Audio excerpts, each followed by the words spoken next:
coming to you live from Pittsburgh's historic South Side, where here it feels like a brand new season. Pittsburgh Riverhounds SC returning home to Highmark Stadium for the first time in 4 weeks, taking on the Charlotte Independents in the midst of a 4-match road trip themselves. I'm Matt Geica alongside Paul Child and Gene Klein. Yes, the gang is back together here on the South Side as the Hounds try to get their first win in many weeks, but the same case for the Charlotte Independents. As we look here, recent form, at least in this way, these two teams have something in common. The Hounds have played just one half of USL soccer in the past 3 weeks because of last week's rainout at Memphis, but prior to that, they can't get over the hump. They keep drawing matches. You see their last win was the home opener against Hartford.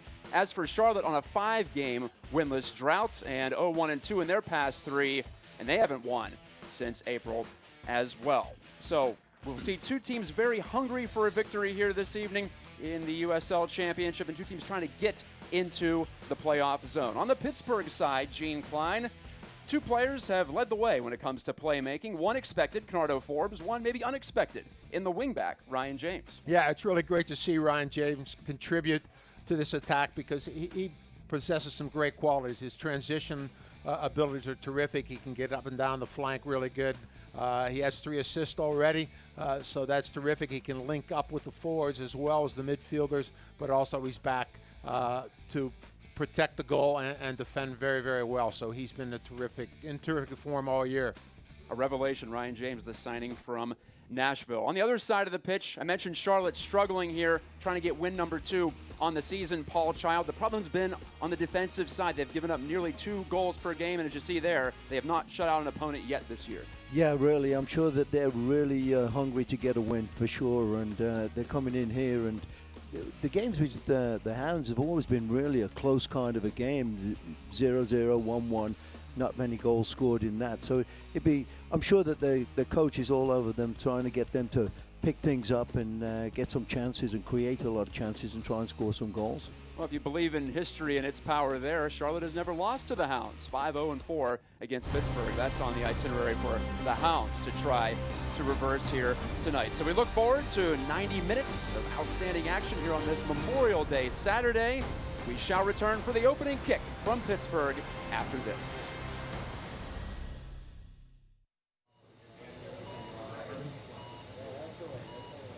Okay, go ahead and stand up for me. Good. Okay. Oh my gosh, this is just... Now, if you get home and that's a little more tender. Can I give you a hug?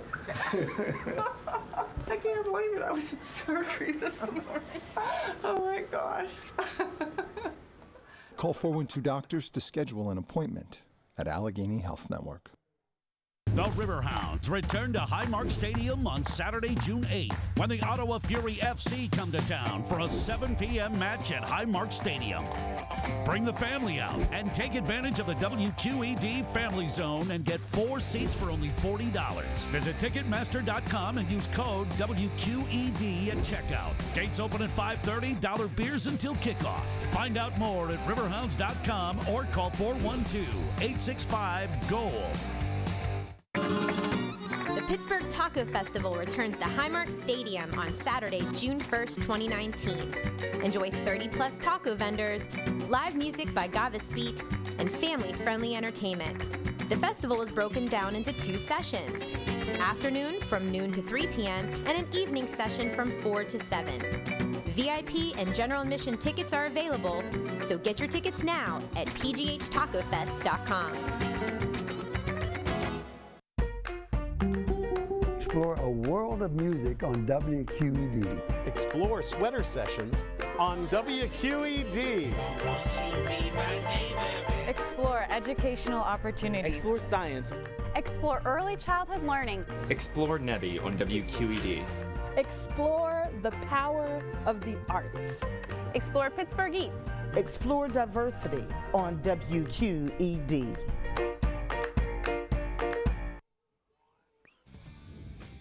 It's a Memorial Day weekend in Pittsburgh, and Riverhounds Soccer Club is in action again, back home for the first time in 4 weeks as we get back into the swing of things at Highmark Stadium. I'm Matt Geica with Paul Child and Gene Klein alongside Charlotte Independents in town. As we said in the open, a couple of teams in Well, maybe not desperate need for wins. It's early to say desperate, but certainly hungry tonight. As for Charlotte and first-year head man Jim McGinnis, here's the starting 11. Curtis Anderson, the 18-year-old Englishman, gets his 7th consecutive start between the sticks. And, Gene, you heard from Jim during the week. They were going with a 3-man back line for a while, but it's back to the 4-man back line here tonight. Yeah, of course, he wasn't giving us any clues of how they were going to play, except to say that he knows it's going to be very difficult to break Pittsburgh down. They have some different ideas of how they want to do that. And as you said, Matt, they're hungry. You know, they've had a couple struggles. They've had a couple really difficult results, and they want to turn it around, and they feel this is the prime time to start. And they feel most importantly, they got to battle Pittsburgh step for step. And look at the Riverhounds starting 11 now coming up on your device screen. Bob Lilly, the second-year Hounds coach, 19th year as a manager at the professional level. We'll see the new keeper. Speaking of keepers, Austin Pack, the 25-year-old Georgian Paul Child, will be back there, and he gets his 3rd consecutive start counting U.S. Open Cup. So he showed Bob quite a bit, and it's been a steady back line for him with Adewale Vankiazil, Greenspan, Dover, and James. Christian Valesky, the lone forward at the top of the formation. Robbie Mertz, first home start in league play, the Upper St. Clair graduate. Sure. That's fantastic. That's great to see a local player getting in there, you know. And Robbie dominated at the University of Michigan and played quite well in the Open Cup match a week ago against the Dayton Dutch Lions. He looked like he was ready to go, and he started that match at Memphis. We brought that up a couple of times. The Hounds and Memphis 901 were postponed after a half. It's a shame for the Hounds because they were playing well, and they had a 1-0 lead trying to break this 3-tie streak that they're on, not counting that Open Cup. So they'll have to just flush that away and focus on tonight, and it should be a good atmosphere here this evening, and it should be, like we mentioned, an intense game between these two. Yeah, very intense, Matt. And I think, you know, talking with Bob Lilly, as both of us did this week, you know, they feel very unfortunate about that Memphis mishap, and with the weather, and they're going to have to replay that because they felt they really came out strong. They were well prepared for that. He felt the team was really, really ready, and they were looking very sharp, and of course had a 1-0 lead when weather prohibited any further play. So they also don't feel that this is a setback. I mean, they felt they've had some good training throughout the past week. They're ready to transfer what they've done on the training environment and bring it here to the game. So and I think, as you said in the opening, both teams are hungry for a result. They need. It's been a while for both teams, and they need to get. They're both looking for 3 points here tonight. Speaking of weather, I hate to bring it up, but I think we've lucked out here as you look at Jim McGinnis in the Charlotte dugout. Career as a Gaelic football player, in fact, before he got into soccer coaching. As he looks out, he sees some clouds over the hills to the north of downtown Pittsburgh, but it appears it's going to miss us. We're going to cross our fingers. We already had that waterlogged game against St. Louis. 0-0 draw really adversely affected play. So hoping for better here tonight. First half of action presented by number 1 Cochran and the clearly better car buying experience. Hounds in the black and the gold, and Charlotte in the white with the blue trim. Our head referee will be Alejandro Mariscal, making his 5th appearance in the middle of the USL pitch this season. Pretty humid out there tonight too, Matt.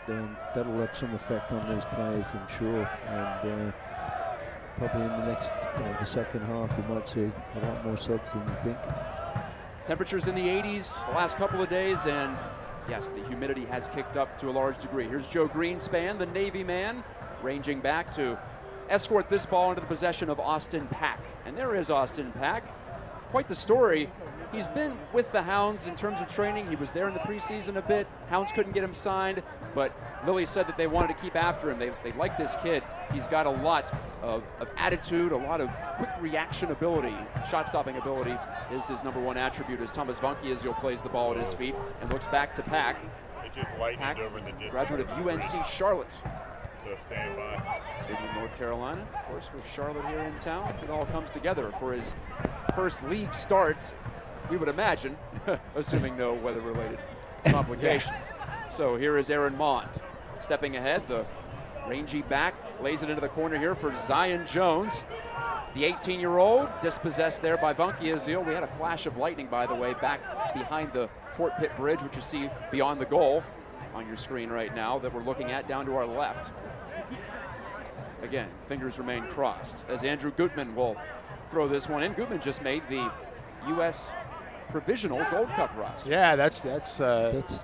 Terrific for him, and great for Charlotte, and great for the USL to have a player in Greg Berhalter's 40-man roster, and hopefully he's going to get a shot. Of course, he's was a standout at Indiana University, a Herman Trophy winner, and is on loan from Celtic, and where Jim McGuinness was coaching also. So Celtic in Scotland, so in Glasgow. So he's with one of the historic professional clubs of Europe with Celtic, and he is on loan with the Independents. On to that man, Gutman, who'll be working this flank in front of us here in the first half. Dover lifts it off his foot. Throw in for Charlotte. Charlotte, as I mentioned, winless in 5, make it 6 when you count U.S. Open Cup. They were defeated by the Florida Soccer Soldiers in a penalty kick shootout last week. So no Open Cup for the Independents as former Hound Hugh Roberts dumps this one back in on the keeper Curtis Anderson. 2 18-year-olds in the starting 11 for Jim McGuinness. It's Anderson as well as Zion Jones. But it's Kevin Kerr now, the 30-year-old Scotsman. Gives to Ryan James, into the box with it, coming through for Brett, and he just couldn't get his toe on it. Yeah, Brett didn't see that till it was too late, I think, there, Matt. He had a great opportunity because you've always got to anticipate that that's going to get right the way through, so you just make a real big effort to get on the end of it. The Hounds have been a counter team so far this year. They haven't taken a lot of shots. They haven't attempted a lot of passes. Yeah, but when they do, they get them into dangerous areas. And there you see Valesky was the initial runner and Brett the second one. Yeah. That was James across that. That was a really nice pass, right around everybody. It was a nice bent ball, perfect for forwards to come onto, and Brett just didn't see it till the last second. Love it when the intro predicts the run of play. Ryan James, 3 assists. He had 3 in his entire career as a pro coming into this season. He has 3 in his first 8 matches as a Riverhound, signed from Nashville. Head up, Afrim Taku, the Albanian, slides it through one line, but it's intercepted by Vankiazil, the Frenchman. He bumps into Zion Jones, and it's a throw for the visitors. These teams have not won in the month of May, and it's their last chance to do that, at least in terms of USL Championship action. Robbie Mertz overruns that ball as Taku hops on it. Now an exchange of possession in the midfield and right back over to Charlotte. Mikel Maria to Gutman on his left foot, appears to be his strong foot. Wanted to slide it through. Bernardo Forbes got in the way, the Hounds captain. Yeah, he read that really well there. He just stepped in front of him at the right time. Broke up the play. Gutman rising high. With the ball back to Pittsburgh. Vankiazil as lightning flashes behind the front office at Highmark Stadium. We're going to pretend like we didn't see that. Yeah, turning on the ball, Enzo Martinez. It's the referee that's not going to see that. Yeah, he's looking this way, so good. Let's keep it that way. Martinez wants to get it through, but he runs into the long reach of Joe Greenspan. And it's Forbes to Mertz under some pressure there from Dominic Odoro. Watch out for Odoro, gentlemen. The 33-year-old from Ghana, 5 goals on the season. Veteran of 8 different MLS teams. He played over 300 matches at that level. Yeah, and scored 63 goals at that level, Matt. So he has been around a lot of experience. Very dangerous player. I know Bob really is very concerned with him. There's a great ball from Dover to Christian Valesky, who cuts inside. Valesky has it hop away as it's ripped away by Maria. Maria in some trouble down there near the end line. It's Brett shooting sharp angle and forcing Anderson into a save. 5.5 minutes in. I mean, that was strange. All of a sudden, Brett was open, inside the 18. I was a little bit surprised, Brett. I think, that was a tremendous angle to try and even put a ball in the net there. If he'd tried to cut that back a little bit, it might have ricocheted off somebody, or even one of his players come in and took it away. Valesky does really well there, and they cut it back, and he pokes it to Nico Brett, who's wide open, and he's able to get that shot. First corner, headed away by the high-top Hugh Roberts. You can tell that hairstyle from a mile away. Hugh played for the Hounds last year. He's a 7-year veteran of this league. Back post now. Kerr plays it across. Getting on it now and firing one is Brett, and it's blocked by Roberts, his old buddy in training. Yeah, great ball from Kevin Kerr right across. And I think Valesky or somebody missed it, and then it came to Nico Brett. So a great sequence by the Riverhounds there to really put the Charlotte Independence under some pressure. Give them credit for hanging a little bit strong and blocking a couple shots. The Hounds on the front foot to start. Robbie Mertz skied that one into the Steel Army. James, again, we talked about earlier, get that there, and Kurt hits a volley right across, and it's blocked. So some great stuff by the Riverhounds to start the match. Yeah, Charlotte looked a little bit shaky actually there, didn't they? They did. Panicking a little bit, and Hounds obviously got to keep that pressure up and create as many chances as they can and try and break this win streak. Well, Charlotte was probably fortunate to tie Nashville 1-1 last week. They were outshot 19-9 were the Independents at Nashville, but the second place team in the East could not get that second goal, so it finished with the two teams level. With some open field, it's Canardo Forbes. The Jamaican lays it square to Tommy V. Bunky Azil. Dover.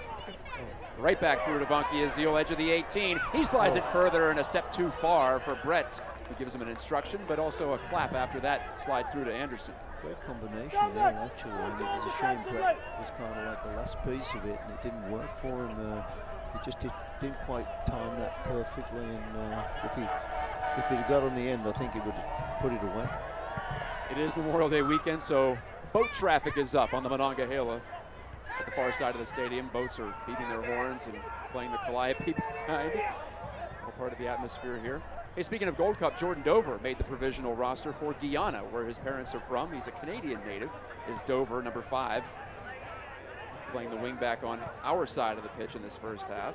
So congratulations to him as Kurt takes it upfield. You know, interesting, as we watch Charlotte Independence, Matt, I mean, they're pretty much the way they've been playing, which is 3 in the back, two holders, and a couple wing backs with Gutman and Joel Johnson. So really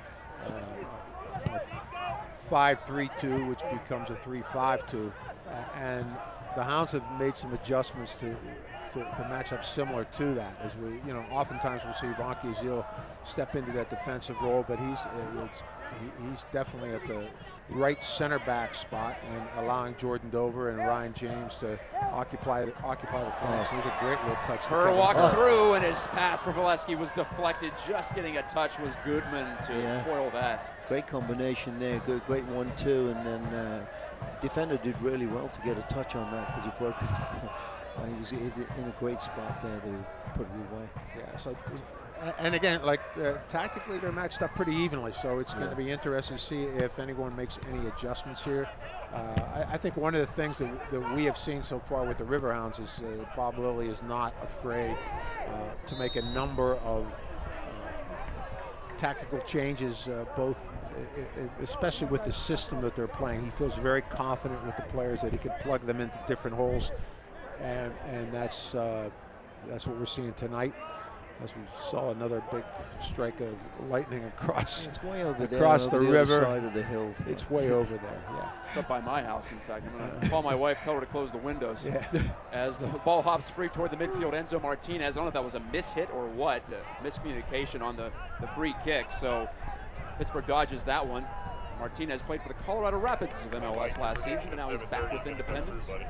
Enzo and his brother Alex, both natives of Uruguay, are on this roster.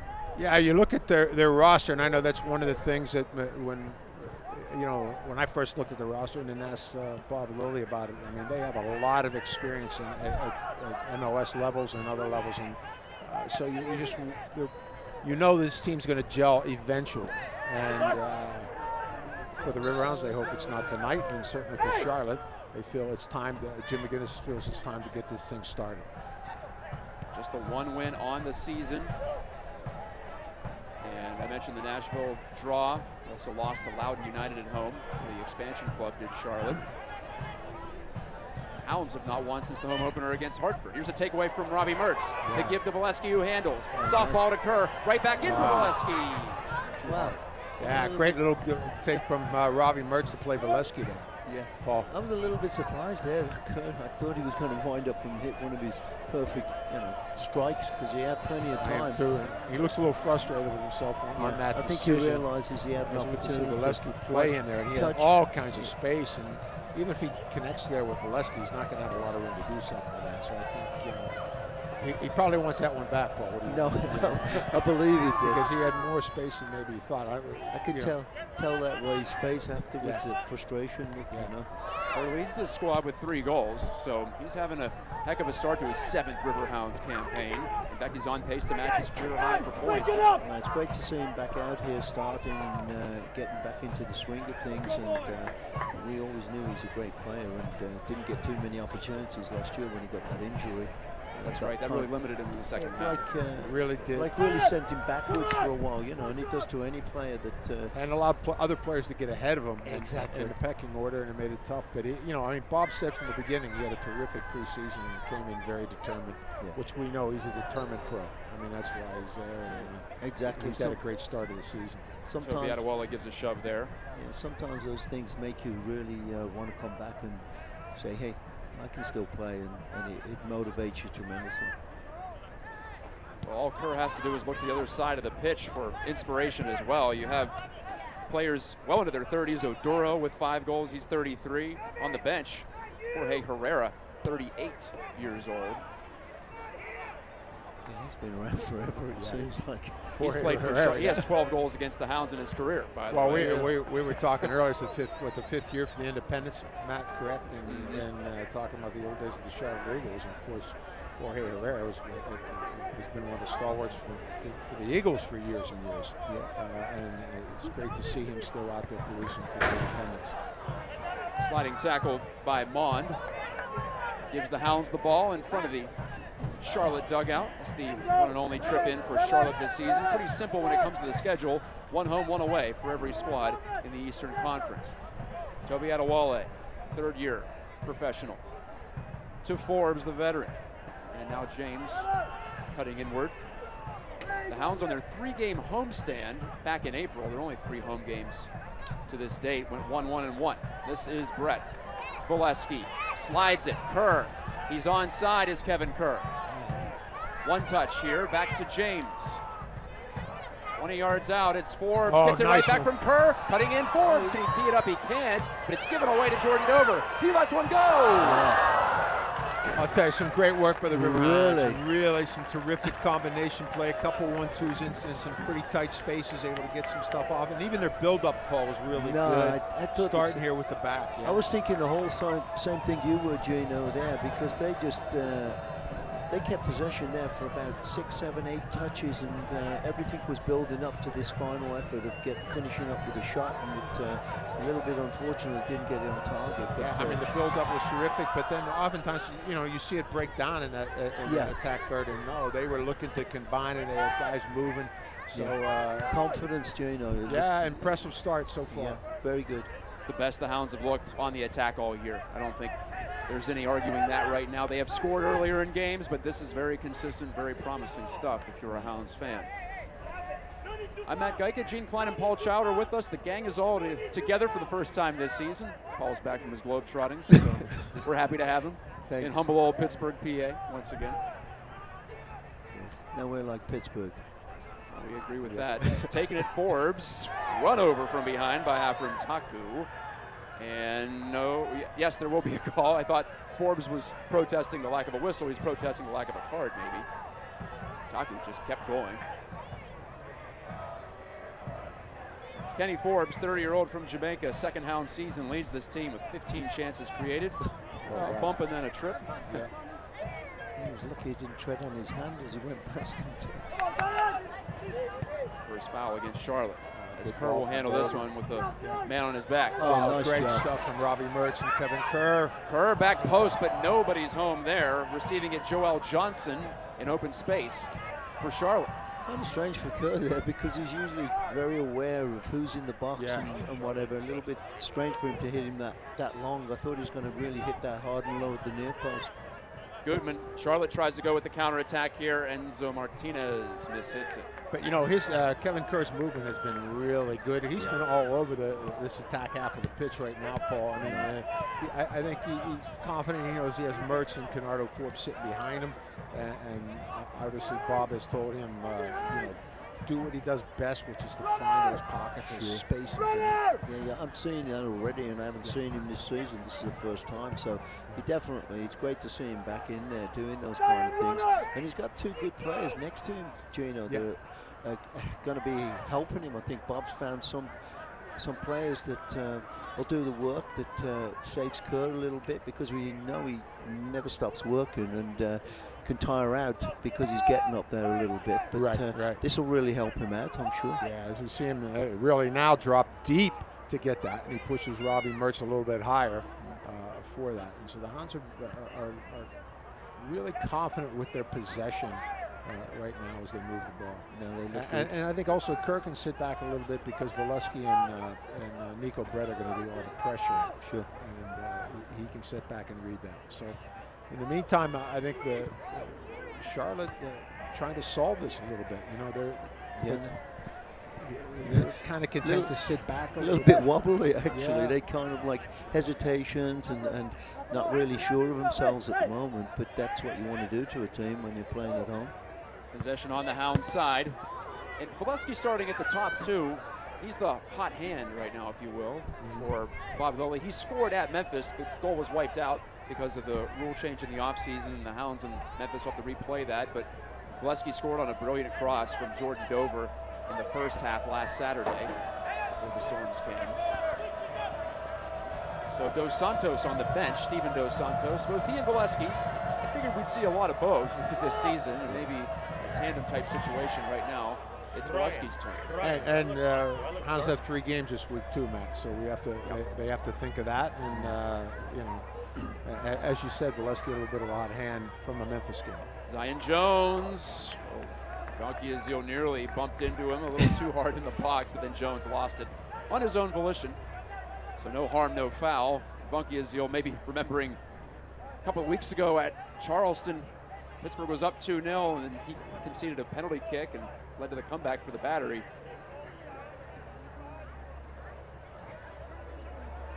You see, you know, Charlotte bringing everybody back pretty tight, but we'll leave Odura and Jones up higher, and then you wonder if they're going to try to play off the shoulder of those of our 3 backs, and you know what, maybe catch us a little bit on the counter. But so far they haven't seen much of the ball as the Riverhounds have controlled the game. Speaking of the ball, Select is the official ball supplier of the USL Championship since 1947. Leader in soccer ball quality and innovation. Go to selectsportamerica.com for offers there. Battling for that orb is Canardo Forbes. Foul against Gutman. Forbes, quick restart. Brett making a beeline to the corner here. Oh, good pull. Lofted ball to Jordan Dover. His cross off Taku and out for a second Pittsburgh corner. Jordan Dover active in the early going. Really, who hasn't been active so far? Pittsburgh has shared the ball. They've spread it around. A great advantage here with his corner kick. Get the big guys up there again. Greenspan. And you know he's going to be the main target. But Bonke, Zeal, Adewale, they're both there, and those are going to be fair. Curley's back. Oh my God! And Greenspan was wide open on that one too. They you know, Adewale ran to the near post, and Bonke Zeal peeled off to go to the back post ball, and it left it wide open for Joe Greenspan. They just missed him. James crossed it in. Miss kick there from Charlotte, but Gutman, Mr. Everything on this left flank, takes care of that and cracks it up the pitch. It was Hugh Roberts who intercepted that Kerr corner before it could get to Greenspan. Greenspan has a goal off of set piece as well this year already. So does Adewale. So the center backs have gotten involved, but it's been a few weeks for the Hounds since the set piece has come through. It's going to be interesting to see what Andrew Gutman, what type of shot he gets in the Gold Cup. You know, the U.S. men's national team always looking for guys to play from that left side. It's been one of the areas that you know, we have struggled with over the past few cycles. So it'd be great to see a player from the USL move into that mix and see if he has an opportunity to impress Greg Berhalter and see where it goes. Well, this would be the first time that a USL championship player, USL Pro, the various iterations of the league, has gone straight to the U.S. national team for a Gold Cup. So, yeah, best of luck for Gutman. On that far side, by the way, you just saw Robbie Mertz ducking and diving, the elusive one. He's working in tandem here with Kerr. Mertz really showed me something in that Open Cup match. He controlled play. He and Ryan James both. James, who wore the captain's armband, now has the ball here. He just showed me over there too, because I haven't seen him this season, and he really did well to even keep possession of that ball and make some combination plays really tight on that outside line. And he's a dangerous little player. He looks really, really quick and sharp. And he's played a good role as a sub as well this season. Bunky Azil, a little too soft on that return feed for Dover. You see Robbie step in there really well, read that in transition right away. They call for the foul, but you know he's not afraid to get in there. And he has seen a lot of the ball, and you know is connecting very well with Kevin Kerr and Kennardo Forbes. So he's able to, you know, he reads the game very well. He always has, even seen a lot as a young player, and has a terrific understanding of where the pockets of space are and how to find them. But technically very proficient with it and clean with it, as we see a little conversation here with. I think this was Gutman went tumbling down. I think it was a bit of a fake tumble, to be honest with you. Well, that's what Bob Lilly thought. And he knew he wasn't gonna catch the ball, and I think then he took advantage of the clip, and. But no booking, just a talking to it, correct? So that's okay. I think Bob wanted a booking against Gutman. Yeah, for fake. For a simulation there. Yes. The dark clouds appear to be passing to our north. We're 23 minutes into this one now, so happy to get that far at this moment. I know across town the Pirates are trying to play a game against the Dodgers, and they haven't started, so hey, we're ahead of them there. Couple miles in. This is sent right toward the 6, and reaching up was Odoro, couldn't find it. James will take it here, falling down hard. Zion Jones in the box for Charlotte. It's cleared by the Hounds. First real chance for Charlotte off the restart. Anderson switching play to the far wing. Backing away, Taku. But James intercepts. You know, we talked about Ryan James as one of the key guys to watch, and now we have I think we got weather delay. We yes, have a weather delay. Yeah. I jinxed it there, didn't I? I'm not sure the storm's ever going to pass directly over us, but as for right now, for a precautionary measure in the 24th minute, head referee Alejandro Mariscal says we're going to the dressing room. Well, obviously they caught lightning within a little bit too close, and so that's probably why. Thank you. That's the reason for the delay. Yeah, we can't really see it right here. I think it's further behind the stadium. It could be, yes, down to our left. West of the stadium. It's where the weather is coming from, the south and the west. It's been percolating all day, and I thought we might have a chance of seeing a delay here. So the fans will have to clear the stands, which are made of aluminum, and we will have a stoppage in play. Looking at the early stats, gentlemen, possession 60% for the Riverhounds. That sounds about right.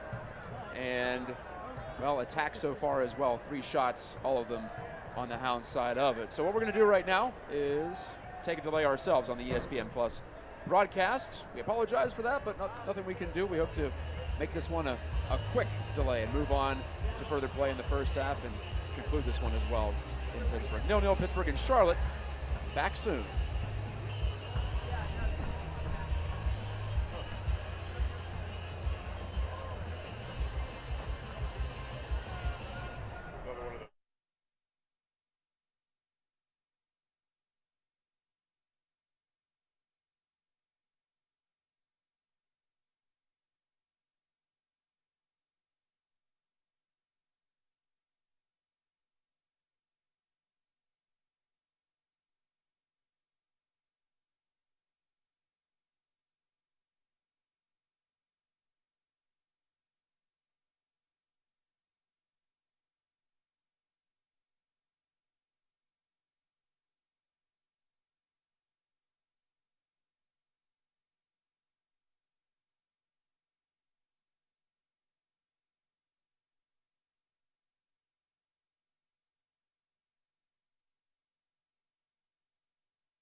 Hey, welcome back to Pittsburgh. The storm is over.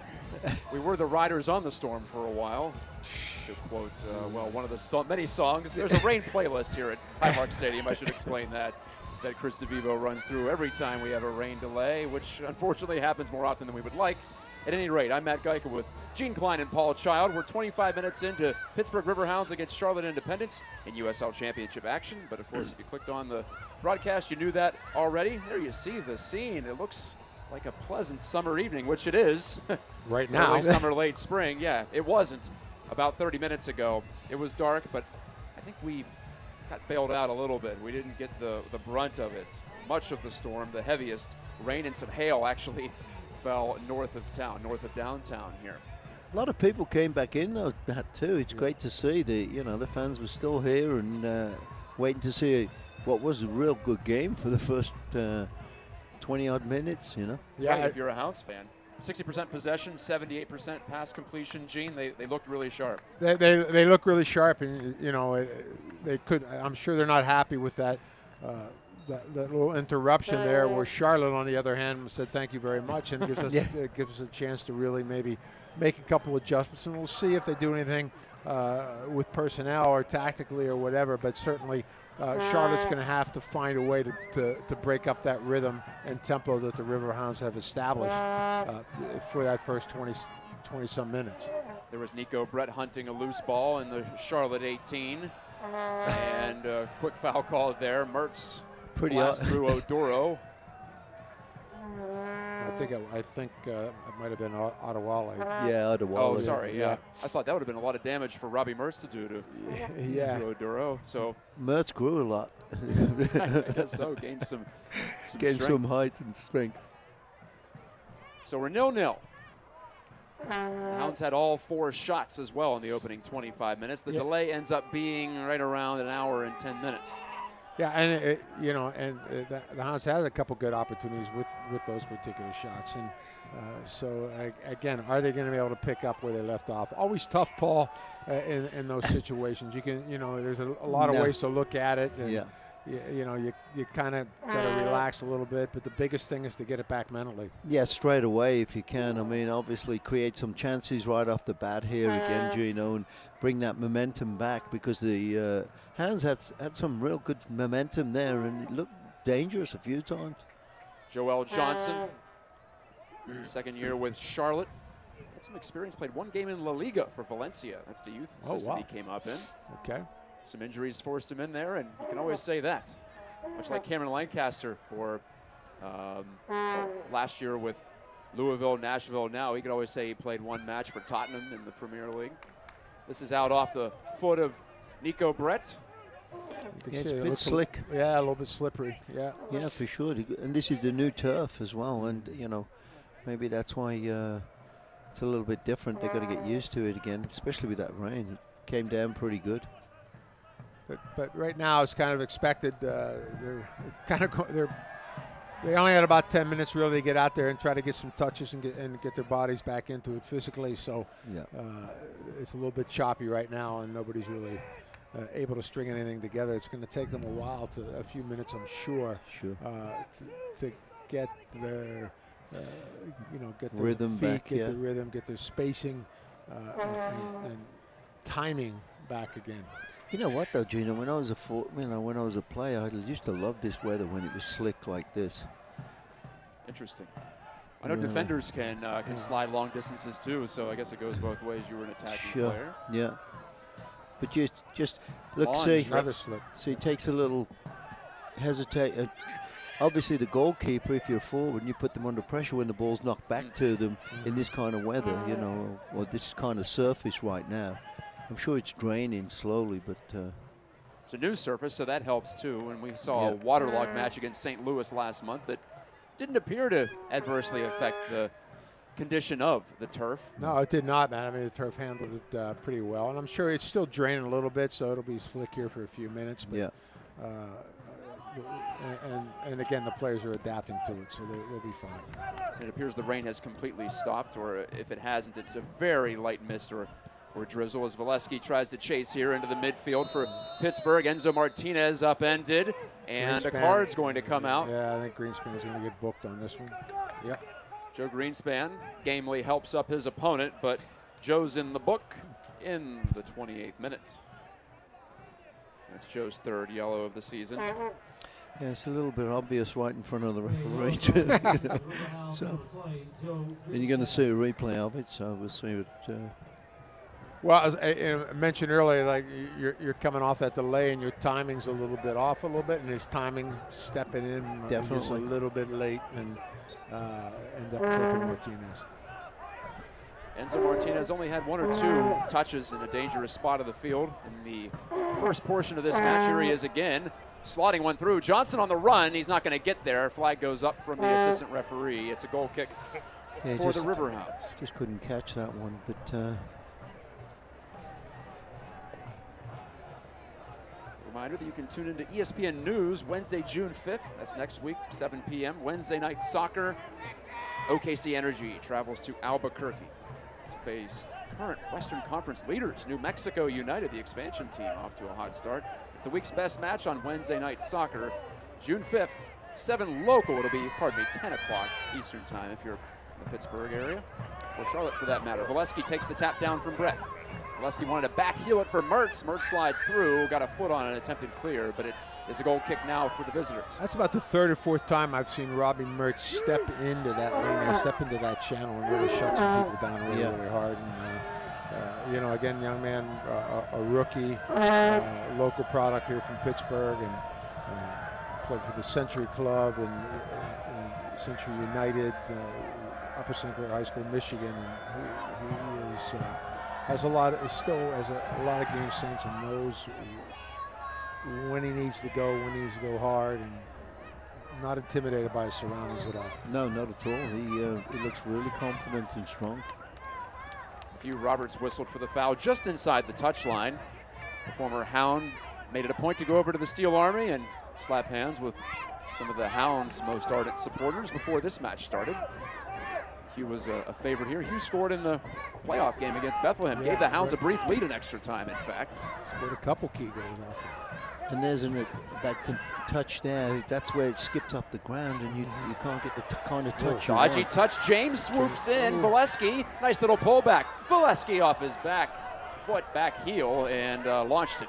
But there we see Ryan James again. We talked about him at the beginning of the match, and again, his ability to push really high into attacking spaces is one of the reasons why he has 3 assists on the campaign, and he will go into those areas quickly and confidently. Well, Paul, you were just talking about some dodgy touches at times when the weather's like this. Sure. Stephen Tico sent that one across square, way too soft. Nearly led to the first strike of this match. Still waiting on that one. Half hour gone, but just 5 minutes into the second segment. That's got to be a...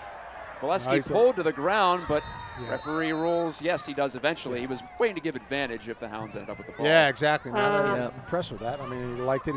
He gave it a half second, took a look to see what was going to go. Obviously, the Hounds were not going to have an advantage, and brought that one back. That's usually rare with the referees. I mean, sometimes, because some of them are so quick on the whistle, but he did really watch what was going on. He actually did, That's the beauty of soccer rules in this case. You can let it ride for a bit. And no doubt that was a foul. No. Alejandro Mariscal again. I want to give the referee credit. Oh, that's right. Driven ball and cleared out by Tico of Charlotte. And then Oduro slugs it into the river. Greenspan was right on his own. Was that Hugh Roberts again? Was it a might have... Tico and Roberts both went up for it. Yeah. 3 and 5 if you're following along at home. And we recognize Hugh Roberts' hairstyle, so that's why. He gets a couple extra inches. That's why I was thinking it was number 3. But. So here's Anderson rolling to Tico. And the Frenchman dribbles it near side. Gave it to Mond. No entry there, so the Independents have to rev it up again. And honestly, this is the most confident they've been with the ball the entire game right now. Yeah. So I think maybe one of the things Coach McGinnis told them during the weather break was we got to calm down a little bit. Let's open the game up a little bit more, and let's just keep the ball and force Pittsburgh to come out and come after us. And one of the things we see Brett and Valesky going very high to pressure them, and then that's open up some some pockets of space in the midfield. Johnson's throw, Mertz will flag it down. Good little header toward the touchline. That's where Kerr hops on, and James turns on the Jets again. James slides it through. Here's a touchback from Brett to Mertz. Hounds possessing it again very well. The combination balls are coming fast and furious in the first half. Dover, back post cross, too tall for Brett. A little too much on that, I think. Yeah, he got really got under that one, and it took off on him. Fans, you can follow the Hounds and the rest of the USL Championship all season long on ESPN Plus under the USL, MLS, UFC, and more. Join the over 2 million sports fans who've already discovered ESPN Plus, where you're watching tonight's game, in fact. Sign up, espnplus.com. So the Hounds unbeaten at home. They've lost just twice here at home under Bob Lilly, who took over at the start of the 2018 season. 1-0-2, though. They want to turn a couple of those draws into victories here. On the second ball is Christian Valesky, the 26-year-old Nevadan. Dealt it back to Vonkie Azil. Oh, nice move by Dover. Jordan Dover, quick ball in, maybe a little too quick, as it settles in the breadbasket of Curtis Anderson. Yeah, Curtis Anderson was waiting for that one. I thought Nico was going to flash across him. Me too. Just flicked that one past him. And actually, I was surprised because the ball didn't really shoot up the turf as I thought it was going to either. But no, it really was like stuck in motion there. Yeah. Kerr wide, and Canardo Forbes settles things down for the Hounds. Hounds are unbeaten in 7, lest we forget. They haven't lost since the opener at Tampa mid-March. But they've had some off weeks, rain postponement last week, and 3 consecutive draws. So it's been a while since they've tasted victory. Same deal for Charlotte, as we talked about in the open. Charlotte, 5 games winless coming in.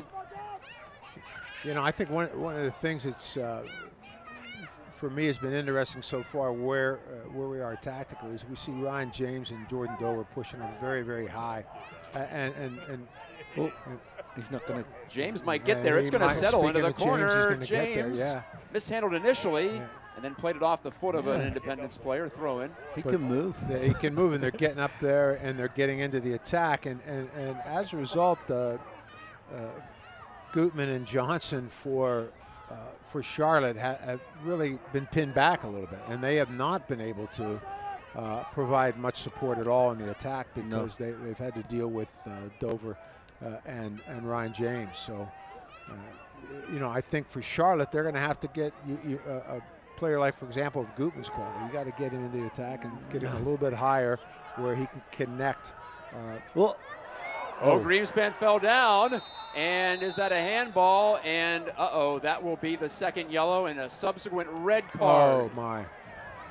Greenspan knew what he did, and so did the head referee, Mariscal. Joe Greenspan's off to the showers in the 36th minute. There's a surface right for you right there. Yep. He took a step and went down, and he prevented a clear scoring chance, so there's no leeway in the rule book there.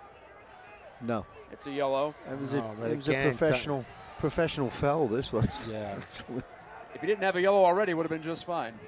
He stepped back, and there it is. The left or right foot went out from under him. Yeah, I mean, didn't judge the ball coming out first. You know, not a great touch. Got away from him, and then again slipped, and a difficult one for Joe Greenspan. I mean, he's normally a player who makes much better decisions than that.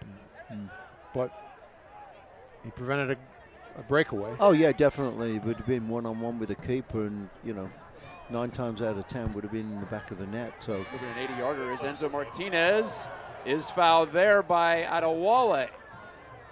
And Adewale's been playing a physical match so far. He has. Right on the borderline of legality. That time he went over the line. He was lucky there he didn't get a yellow card. I thought he was. I think maybe just because he sent somebody off that is a reason he didn't get it. It's going to change this game. I think that's a fair point. Yeah, I mean, it really is going to change the game. So 10-man Pittsburgh now. The challenge got tougher for the home team. The Hounds pick up their first red card of the year. It'd be interesting to see what Bob Lilly does now. Is he, you know, because he was going really the 3 or 5 man back line. Is he going to keep it with 4? Is he going to obviously he'll have Vanke Azil and Adewale who can play the center backs. Is he going to bring a defender? Is he going to bring Dover and James back to play just a straight 4 back? Gutman lets fly, and Robbie Mertz sacrificed the body to block it. First touch on the ball, post rain delay for Andrew Gutman. He'd been a forgotten man as the left flank has been unmanned for Charlotte. The Independents have been working the right side so far. Joel Johnson getting involved as he still has. I mean, Ron James is sprinted out of there early. I mean, Canardo Forbes has dropped a little bit deeper in the midfield between. And I wonder if he's put Canardo Forbes back there. At least for right now, maybe just to get him to halftime. Who knows? Yeah, exactly. until he sorts it out completely. Yeah. But he has Canardo Forbes at center back with Adewale because Vanke Azil still here on the right hand side. Oh, he did well. Here comes Valesky charging past Tico. Now he cuts it back. Christian Valesky still on the ball. Little dish off to Dover, cracks one, and might have been off of Charlotte leg slightly. Yes, it is thought it was, a throw-in. Aaron Mond slid down and deflected it. Well, I'll tell you what, we're going 10 men, but still the point we made before with Ryan James and Dover are really pushing the game. Yep. Dusk falls on Pittsburgh. The hometown Hounds have to play a man short the rest of the way. Goal kick for Charlotte, and now an opening for the Independents. It was not going Charlotte's way in the opening 25 minutes. Probably fortunate to survive the pre-rain portion without giving up one, if not a couple. So the Independents have new life. That was a nice ball there. there. Great ball there. Switch the point of attack. It was Mikel Maria who fired it across the surface. Native of Curacao. He'll be on the Gold Cup roster for that island nation as well. A very international flavor to this Charlotte team. Mikel Maria. You know, when you talk about the Gold Cup rosters and the players in the USL, the one guy that I was looking for to be in one of those preliminary rosters was our Canardo Forbes. And, it was not there for Jamaica, so I realized they have a pretty deep squad, but he's a guy that would certainly deserve a look at that level. Enzo Martinez stumbling, keeps his footing. Here's a challenge for the ball. Kerr collided with Gutman, and the ball ends up in the possession of Pittsburgh again. No foul there on the challenge, chest to chest, really. Yeah, it was a 50-50. I mean, and it came out on top. You mentioned Jamaica in the Gold Cup. Remember Ryan Thompson 4 years ago for the Hounds, played for Jamaica. He did. And the Reggae Boys made a run. Well, and he ended up playing against the U.S. That's right. So, that down in Atlanta, I feel like. And I believe that's they beat us, which ended up, which was sort of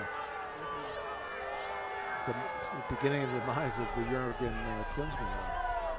Hugh Roberts drew the foul and gets some playful boos from the fans who know him well. Brett undercut him on the header, as you see there. On a lower angle. Yeah, Brett did not go up at all and did not permit Roberts any space to really go up and hit that clean. So 2 ex-teammates getting involved, coming together. Here is Nico, another Jamaican-born player. They give to Dover ahead. He flicks it. Valesky's playing confidently with the ball at his feet, but that time it didn't work out.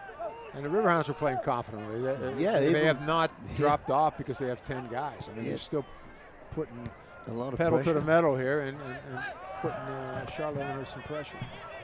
Yeah, they just need a couple of breaks here and opportunities, and be interesting to going see. Deep. Oduro not going to beat Austin Pack to that bouncer. See what Charlotte does then, you know. And it really kind of looks like almost a 4-4-1 with Vanke Azil, Canardo Forbes, Adewale, Ryan James in the back. Dover's pushed up a little bit higher into the midfield with Robbie Mertz and Kevin Kerr in the center of the park.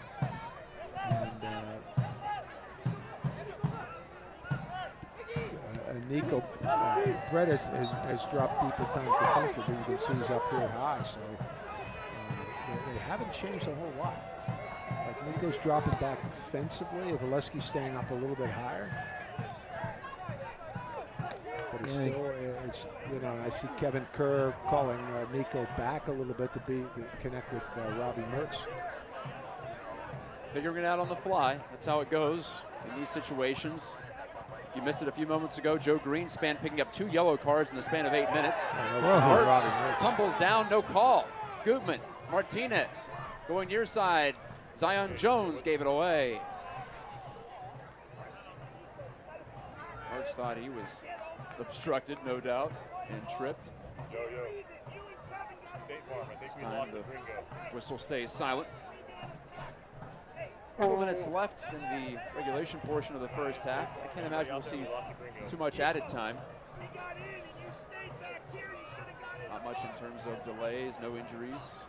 Just the red card really was the main delay, outside of course, the 70-minute rain delay that we had. Yeah, we already had our delay, so it's... Austin Pack puts the right boot to it. Roberts shanked it off to his right, but to a friendly, and Joel Johnson. Johnson turning this way and that under the high press of Ryan James. Hounds continuing to force the issue. Yeah, doing a real good job with 10 men really too. Are You know, the game hasn't changed that much, do you know, at all? No, it really hasn't, Paul. I agree with you. Kerr steps to a loose ball, and here are the Hounds on the counterattack. Mertz, a bouncer, serves it over to Kerr, but cut off at the pass by Johnson. Yeah, good idea by Mertz. Just couldn't get it in front of Kerr so it could go onto the ball. Was like spinning really away weird. from it. Difficult for him to get, get some good contact and provide a good delivery. Johnson switches play. Gutman and Dover bump bodies. Gutman down on hands and knees. 1 minute will be added on. I've noticed Gutman, when he gets challenged, he's very acrobatical, you know what I mean? He's always, arms flying. I mean, and yes, flipping himself like, always looking to get that call from the referee, and any collision or challenge with another player. Yeah, I still think if I'm Charlotte, I want to see him get a little bit better attacking spots. Sure. And he really hasn't been able to provide much out on this left side. Knotted down by Mon, but again, it's Brett closing down, but losing command. Giveaway there. Here's Forbes on the gift. I thought James was going to take off to the left there, and he had an opportunity because he's so quick. I would imagine he would have been. How about that ball from Adewale? Oh my goodness, is that in? No, it is not. No. Too good to be true. The needle was properly threaded, but it hopped beyond the paint line. Coming up at the half, USL News and Notes. Feels like a shame we have to go away again, but those are the rules here. We're approaching 45 minutes played. Past it, in fact. See how long. This is allowed to continue with Charlotte not exactly pushing the pace here. No, really. I mean, so it's going to be interesting what both coaches do at the half here. I mean, I think if I'm Charlotte, they have to start pushing the pace a little bit. They have to start getting some play from the flank. And for the Riverhounds, it's going to decide how they're going to play. We have a lot of attacking players on the field right now. Sure. And you have a center midfielder and at times even attacking midfielder, and Canardo Forbes playing center back. You have your, one of our best striker, Nico Brett, dropped into the midfield. So they're going to have to make a decision on how they're going to sort that out. Yeah. There you see Bob Lilly delivering instructions right now to his team. The Hounds had the advantage through 25 minutes, through the rain delay, through 35 minutes really, until the red card on the double yellow issued to Joe Greenspan. So now the time has come to think it over and move the chess pieces around the board, maybe for both sides, for Jim McGinnis too, for the Charlotte Independents. Now with the advantage as we go to halftime. Back in a moment with news and notes from around the league. At Moe's, we've always been real Southwest. And we're proud of it. It's in our name after all. And we've always been real people, using real Southwest flavors, making real Southwest eats. And we've always built everything right on the line, fresh, just for you. Real, fresh Southwest. Welcome to Moe's. Try Moe's new Moho chicken, made with all-natural chicken breast and a refreshing citrus sauce. All right, that's enough, you two. Don't paint your brother. No, you can't eat the clay. What can I say? Moms just know.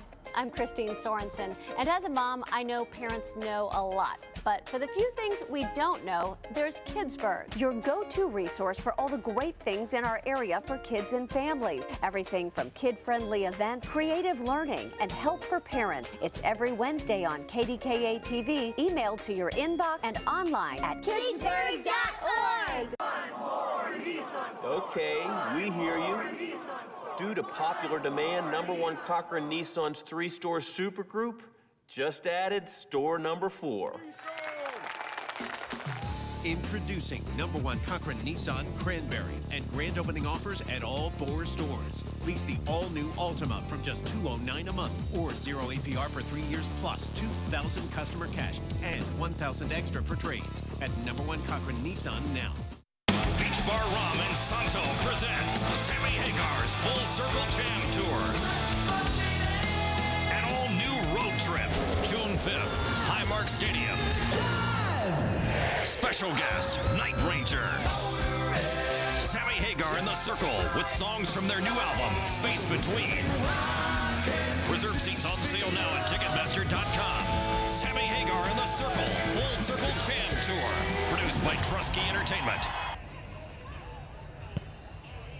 Well, no score in the first half here in Pittsburgh, but plenty of drama. Joe Greenspan off on a red card, so Pittsburgh playing with 10 men. Also, that thunderstorm that passed through was really quite spectacular for a while, but we're through it. It appears we're clear and good to go for the rest of this one. It's a 3-match week, in fact, for the Hounds and for many teams coming up this week in the USL Championship as the US Open Cup continues on. So we'll look at some of those news and notes with the Open Cup included there. You see 19 USL Championship sides remain entering the 3rd round. 2 of them will play here on Wednesday, Pittsburgh against Indy 11. So we look forward to that matchup. There you see at the top of your screen, Kevon Frater, honored for the 2nd time this season, the USL Championships Player of the Week. Part of the reason New Mexico United is right at the top of the table in the West, and overall, he's got 10 goals. And out east, Tampa Bay Rowdies. Paul, there's a name from from the past that you remember very well from your time in the NASL. Sure. The Rowdies are back as we thought they would be. Last year was a down year, but look at them go again this season. No, I mean, they got off to a great start. Sadly against the Hounds, but yeah. You know, it's great to see that that kind of a club come back into the league and get recognition again, because they were such a dominant force in the North American Soccer League. So it's great to see him back.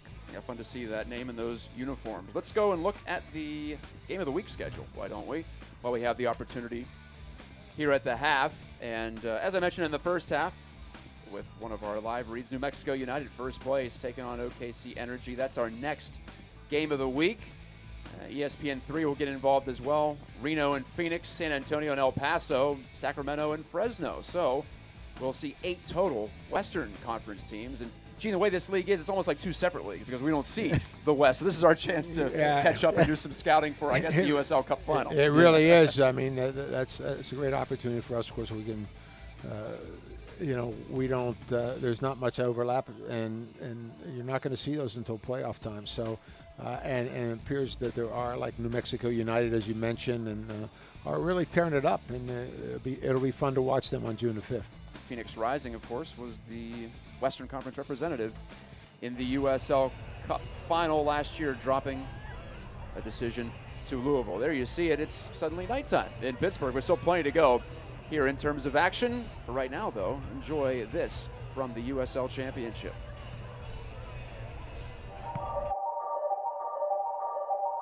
And now Phoenix coming out the other way. Junior Fleming's leading the charge. Numbers forward for Phoenix. John trying to go back for Flemings. Flack stays down, back across, solo!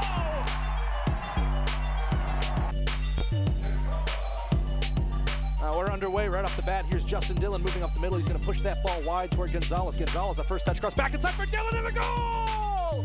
Less than 10 seconds. Poku slicing through. Quadro Poku scored! Tejada again! Lomas kicks it to his right. crosses it underneath Miller, and it's knocked away. Spangenberg deflects it, laying out and making the save. It's a great save again. It's acquired a backstage pass. Doyle recovers. Aduro 1-0. Ready to go to work to the byline, crossing in. It's a goal! Again, Jerome Kiesewetter. It's Braider! What a hit! It's electric. Into the box, a strike, and a goal. Kiesewetter knocked away by Zell. What a save for Brian Myers!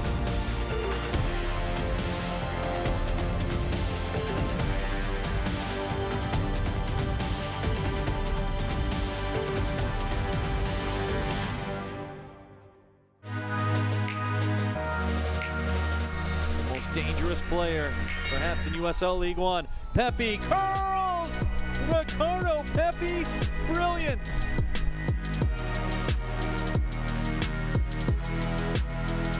Looking to get that right foot off for an incredible one-handed save by Kevin Silva. Developing situation, Jones.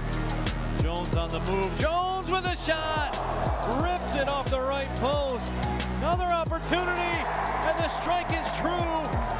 JC Banks now, letting it rip from deep. What a save by Hara!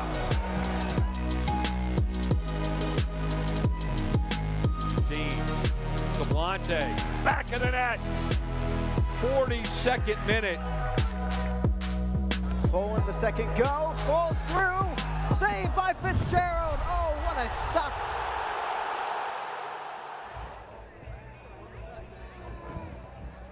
There you saw it, the best of the USL Championship and USL League One. Some real quality there, both from the keepers and the strikers. So equal opportunity highlights in that circumstance. Let's glance over at the USL standings.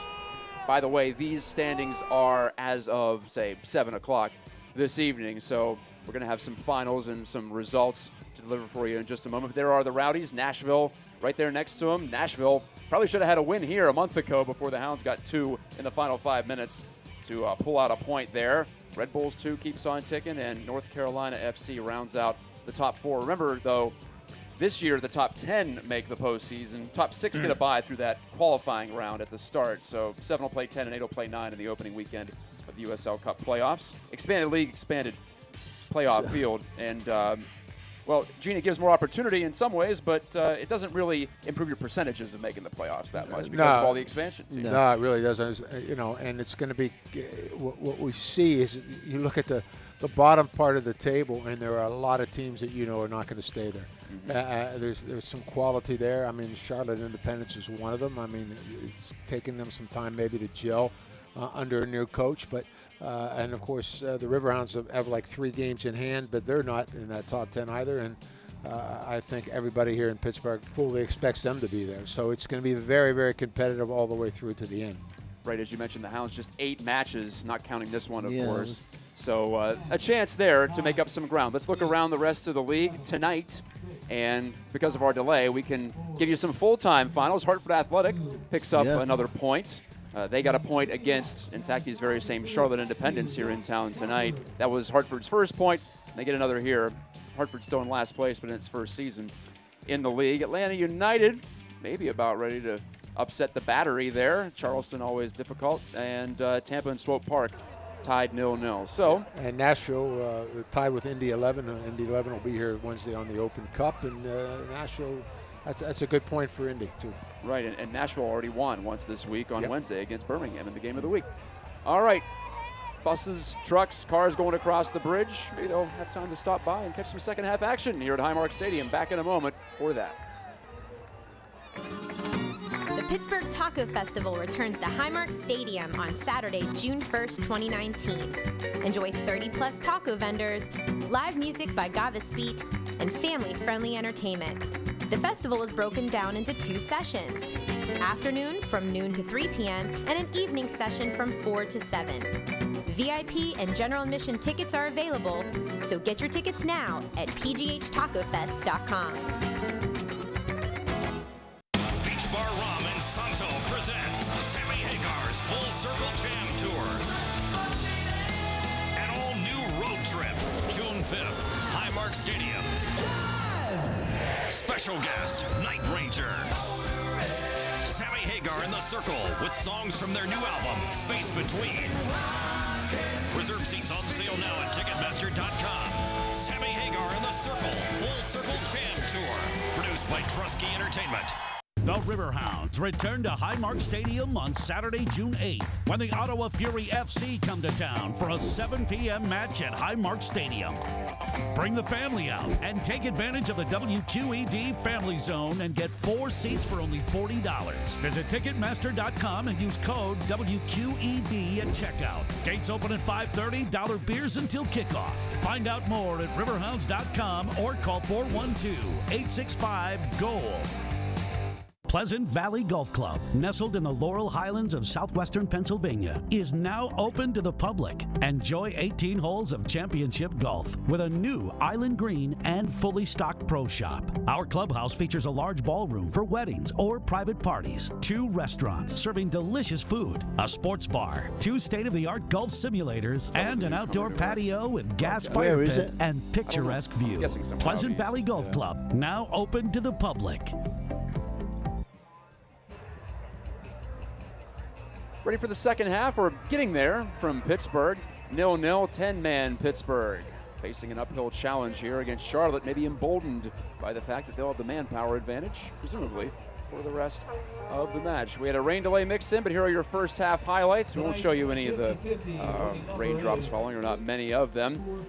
Gentlemen, the Hounds were confident to come out for this one, and they really carried it through the entirety of the first half. Early on, Paul, you see here a chance for Forbes slicing through. The combination balls are really there. Oh, yeah, they're really getting some chemistry together, and I'm sure as they continue on and playing, more and more together in games, you can see we've got some great skill out there and some great combinations, creating some great opportunities. So I just foresee this team getting stronger and stronger, and even playing with 10 men right now, Matt. They kept that second 20 minutes or whatever it was with a man down and kept that pressure going and did a great job with it. I'm looking for him to try and do that again right from the beginning of the second half.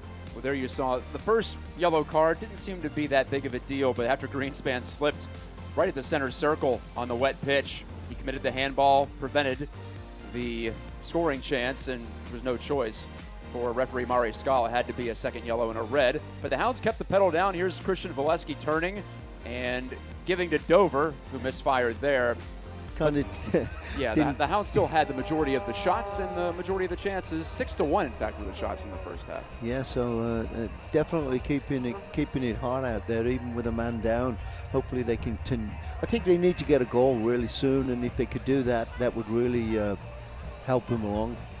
Well, the Riverhounds are back out on the surface. Austin Pack, between the sticks, wasn't forced to make a save in the first 45 minutes.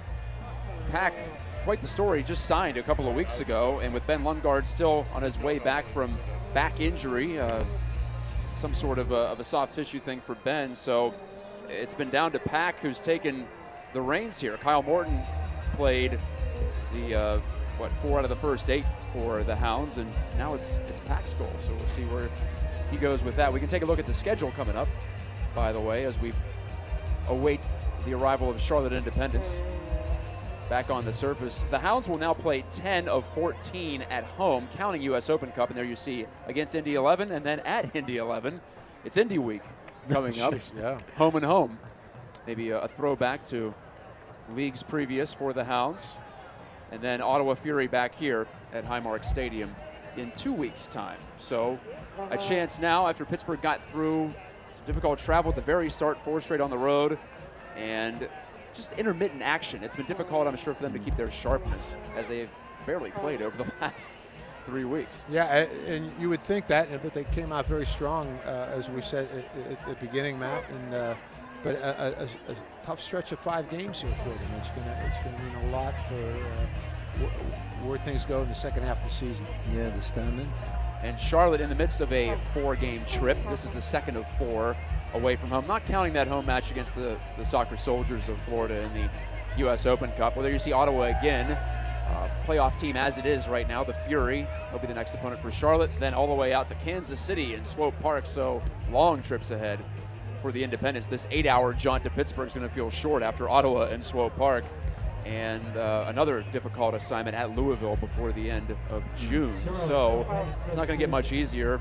Not that it is for any team right now in the USL Championship, as the quality of the league continues to increase. Yeah, it definitely has done that, Matt. You can see it with every game that they're playing as well now, that teams have improved tremendously and the talent are everywhere. We have a substitution, but not for the Riverhounds, it appears. It's Dominic Oduro checking out, the 33-year-old forward for Charlotte. Jim McGinnis puts him on the bench and sends in the 23-year-old Nicky Jackson, the loanee from Colorado Rapids.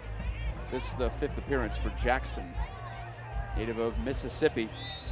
And he's played 15 MLS games. Jackson scoring 3 goals, so he's number 9. He'll be lined up on our near side here in this second half as the Hounds will attack down to our left.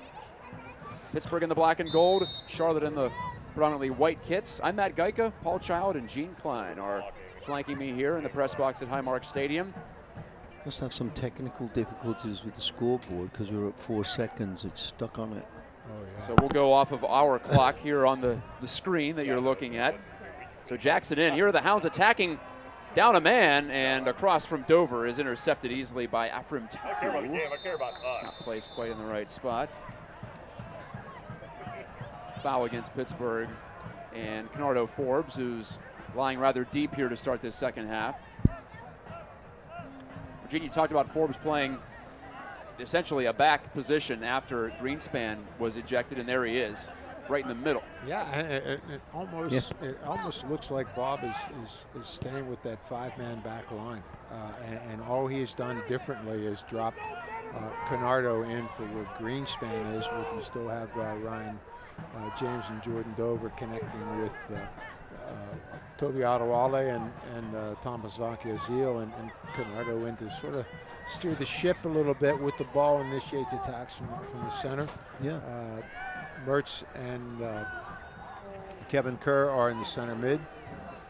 Oh, that's a touch. Oh, sloppy touch. Brett bodied down hard by Joel Johnson. Brett took the hip check there, and this will be a prime shooting position for the Hounds once Brett gains his bearings. And no card for that. That's. I'm sure that's tough collision, but man, watch Nico Brett close this thing down. Like, yeah. Boom, he's like right there, and then he got position, touched it to the inside, and that's when the bump came. Yeah, he was very, very quick onto that ball there and got his body in front of the player there. So it looked like it was more as an aggressive foul than it turned out to be. Will the Hounds be able to challenge 18-year-old English keeper Curtis Anderson? He's made one stop on Brett very early on, sharp angle. Just the one shot on goal for either side in the first half belonged to Brett. And there has been a yellow card issued to Johnson. So we didn't see it, but it was issued. We thank our spotters here on site, also the folks behind the scenes back at Vista headquarters in Florida. Ryan James splits way out to the left here as Canardo Forbes, the Hounds captain, as expected, will step over this ball. We've seen him be able to put it in from here. This is a great spot for Canardo Forbes. I don't think there's any question he's going to take this one. From just outside the arc, you see it there. Dangerous spot for Charlotte. Forbes trying to take advantage. He'll let it fly. Oh, punch save made by Anderson. Yeah, terrific save by Anderson. Got that left hand on it, and and well taken by Canardo Forbes. He had Ryan James in that little slot just off the wall. He pops out and he puts it right into that spot. And Anderson read it well. Yeah, keeper really got a good wall there though too, Gino, and I think he That's made. What I said. Kenny Forbes put it the only spot he could. Yeah, right exactly. So the keeper kind of set that up that way, I think, and did a great job of saving it. Kerr's corner into the mix. It's still loose. Valesky off a body and another corner. Nice turn from Valesky. Yep. The poacher, Valesky, hanging out, waiting for that ball to drop. And I think Charlotte wanted a foul. possibly a handball. We'll get a quick replay here before Kerr lines up another. Not sure what they were complaining about, but here it comes. No, we'll do it again. Referee Alejandro Mariscal wants to have a talk with a couple of players. Here, that was Aaron Mond that he wanted to chat with briefly. So corner kick number 4 for Pittsburgh, about to commence. Valesky's got some really good touch. He's real quick with it when he's on the ball. I'm impressed with him. And Kerr again delivering. James can't get it. Forbes first time blocked. Bounces over to James. James on his left foot. Lofted ball. Back post looking for Valesky. It's headed clear. But not all the way into safety. However, no. Called the free kick, I think. Yeah, I think they're calling something on Valesky there. A foul. Yeah. But I'll tell you, the Riverhounds not again, really taking it to Charlotte and putting them under a lot of pressure. It all started with that little incident where Nico Brett was pressing up, up high. And again, it's sort of, I don't think they've changed much, Paul, from what we had saw after the Joe Greenspan was dismissed, because Nico will fall back a little. Nico Brett will fall back a little bit here on the left side, but as soon as we win the ball, he's pushing up a little bit higher. And he'll save that space out here for Ryan James.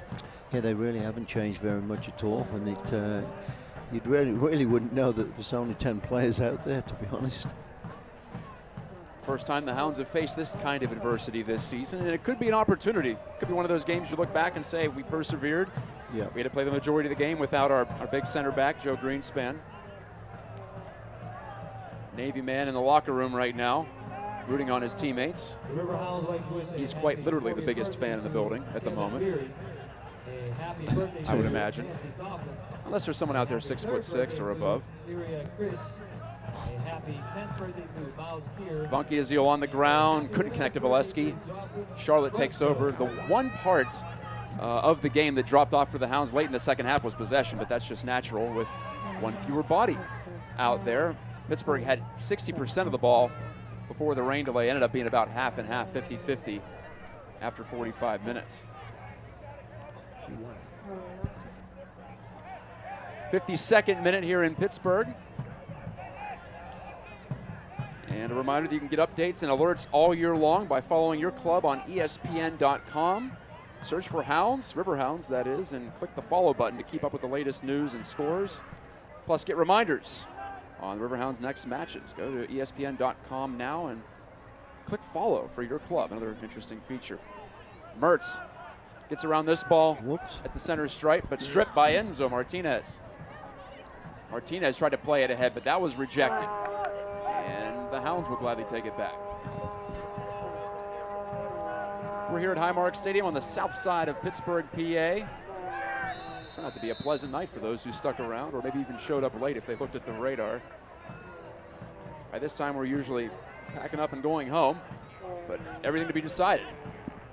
Still in this one with 40 minutes, give or take, to go. Yeah, and the Hounds been in Charlotte's half of the field for most of this start of the second half, you know. And when they put some pressure on, Charlotte looks a little bit unnerved in the back, you know. Yeah. Here's the header from Mon.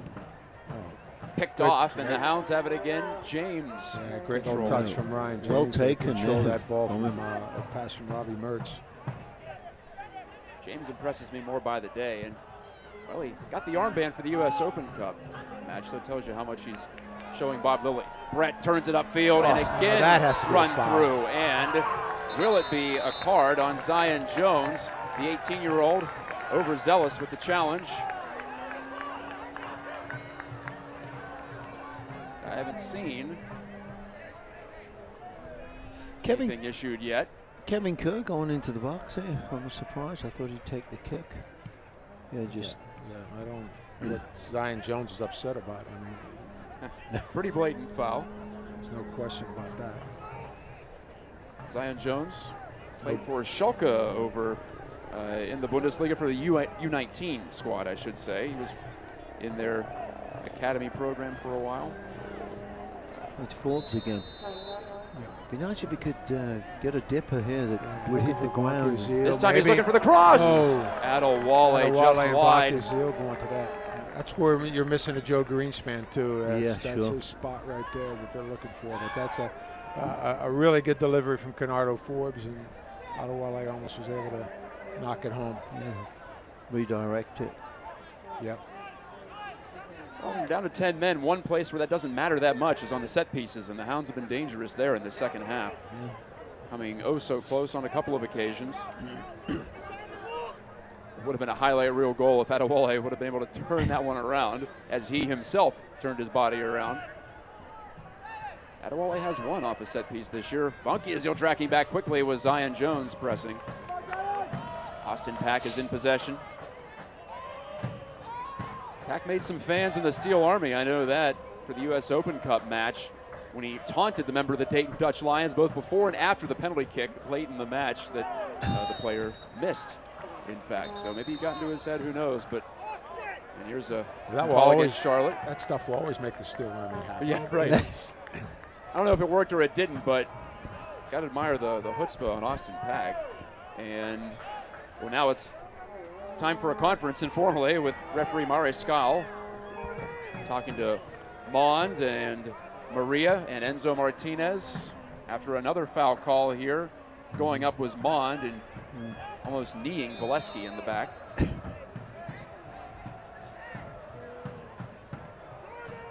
It's been a tough match. These 50-50 balls have been contested. Oh, yeah. Forbes corner off kick. Roberts' head for Charlotte, and so it's a corner, maybe. No, it's a throw. Hit the corner flag. Wow, how about that? Yeah. Can't get much closer than that, I just assumed, but some spin on that ball. Yeah, I thought that went out. I couldn't see from this angle. Yeah. Mickey Jackson can't well get it done. going upfield. Oh, Mertz, great stuff from Robbie Mertz.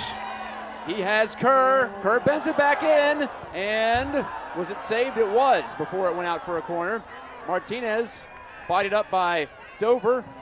Ball still with the Hounds. Jordan Dover, Canadian wing back. Wanted to get it through Gutman, but unable to do so.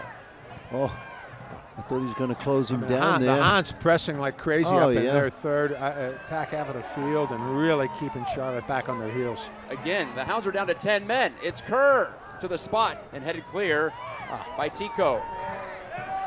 Chasing back after it, Kennardo Forbes playing center back right now, typically a midfielder, typically a playmaker in the attacking third, but tonight pressed into a different kind of service. Yeah, and honestly, I don't know what Zion Jones was doing on that one. He tried to deke and turn and he's going to go on a 60-yard run, and it was pretty easy for Kennardo Forbes to read that. Whoop. That's got snow on it. He had an opportunity. I think he collects that, and he can bring somebody in the game. They can play him into space because the Hounds were up pretty high. Kerr takes this from Bunky Azil after Zion Jones tried to draw a call unsuccessfully. Dover has his through ball blocked, but it's right there to Kerr. Kevin Kerr, the 7th-year Hound, over to Dover. Steps on the ball now. Mertz in a familiar spot in the attacking third. It's in a similar position that he helped set up a tying goal against Nashville last month. Bunky Azil to Dover, and oh my, Anderson mishandles and it nearly slipped by him. Yeah. I think it hit him in the right left shoulder and hit the post. Did it hit the post? It looked like it did. I couldn't tell. Or it hit his shoulder and went out. Yeah, but whatever. He misjudged it. He misplayed it, yeah. Possibly a wet ball, too. You have to be sure of it. You have to be right in front of it if you're a keeper in these conditions, which might not be terrible at this point, but there's some moisture on the field, no doubt. Oh, yeah, it's still slick. Third corner in this second half already for the Hounds in the opening 12 minutes of it. Kerr, a strong ball to the back post. Bunky Azil can't get around it. Boy. Make it another corner kick, this time from our near side. You have to track the runner! Keep on kept pressing and pressing here. Something's going to break. No, yeah, for sure. I mean, I like the Hounds' aggressiveness and how they're going after them, and they're not saying, well, we're playing for a point at home. Another back post try. This time Anderson punches it clear. Oh. James lets it rip, but he couldn't quite get the foot on top of it. But it was deflected. Corner kick again, yeah. I mean, this is law of averages, right? Well, I got this what the Hounds are hoping for. 7th corner. 7 corners. How about 5 in the second half now? None for Charlotte at all in the match. And a good, accurate call, it appeared, on the close down from the Independents. Lower one, Roberts takes care of this. So the Hounds cannot cash in those 3 consecutive corner kicks. Mertz will allow this to roll out. Robbie Mertz, the Pittsburgher. Kerr. Might as well be a Pittsburgher at this point. Forbes. Good job. James volley. It was the only thing he could do with that ball there. And I think that's going to go against Nico Brett. His hands on top of him. You know, you just hope for Pittsburgh. I mean, they've really come out flying here this first 15 minutes, even though they're down. And like I said, you can't even tell they're down a man. No. And the question is Charlotte going to try to answer this? You know, they don't seem like in a rush to do that, do they? You know, I mean, they're just kind of like knocking it around, and it's like they forgot they've got an extra player. That's why I'm bringing it up. I mean, you know, it's been all Pittsburgh here, and we'll see. Well, Goodman. Martinez blocked. Whoop. Rejected by Adewoye, but it hopped right to Johnson. Tries to chip the keeper. Cannot do it. He was lucky there. He went down and got back up and did really well. Yeah, and that's where I was going with this. I mean, 15 minutes, we put a lot of energy in it, had 5 corner kicks, a number of free kicks, haven't scored, and some come so close. Is that going to come back to haunt them? Are they going to, you know, is Charlotte going to come down one time on a when we're a little bit stretched out and have an opportunity and capitalize, which, boy, they could right there. You know, I don't know if that was the best option to try to chip Pack, you know. Went for the finesse play and couldn't catch who that was, just angrily gesturing after Johnson sent it over the crossbar. Whoever that was on that back post, possibly Nicky Jackson, possibly Zion Jones wanted a cross. Pack comes off his line. He's trying to be more aggressive. I was talking to him on Friday. He's trying to add that to his game, be more connected to his back line as well. Did well there because he was going to slide out of bounds with it, so he let go of the ball and smart. And Charlotte stopped. Yeah, you know, they did. So Afram Taku turns it vertical. Johnson has a runner there. It's Jackson, but not a quality ball. Easy one for Pack. Austin Pack making his 22nd pro appearance. Last week doesn't count at Memphis, unfortunately for him. He was off to a nice start, as were the entire. Yeah, Jackson puts that there. I mean, Johnson puts it. Jackson was open, and he could have found him because he was on the other side of a Riverhound defender. So, you know, so far we haven't seen a lot of quality from them in the attack. You know, if they do have a few, if they're able to string a few passes together and have a decent build-up, it breaks down pretty easily. Yeah. On the free kick, Thomas Vonkie Azil, last year's Hounds Rookie of the Year, sends it back into the possession of the Hounds attackers, and Vonkie Azil makes a run here, out wide, crossing, headed clear by Tico, and bouncing. It'll be a throw-in. Another deep one. Pittsburgh keeping Charlotte pinned despite playing with one fewer man.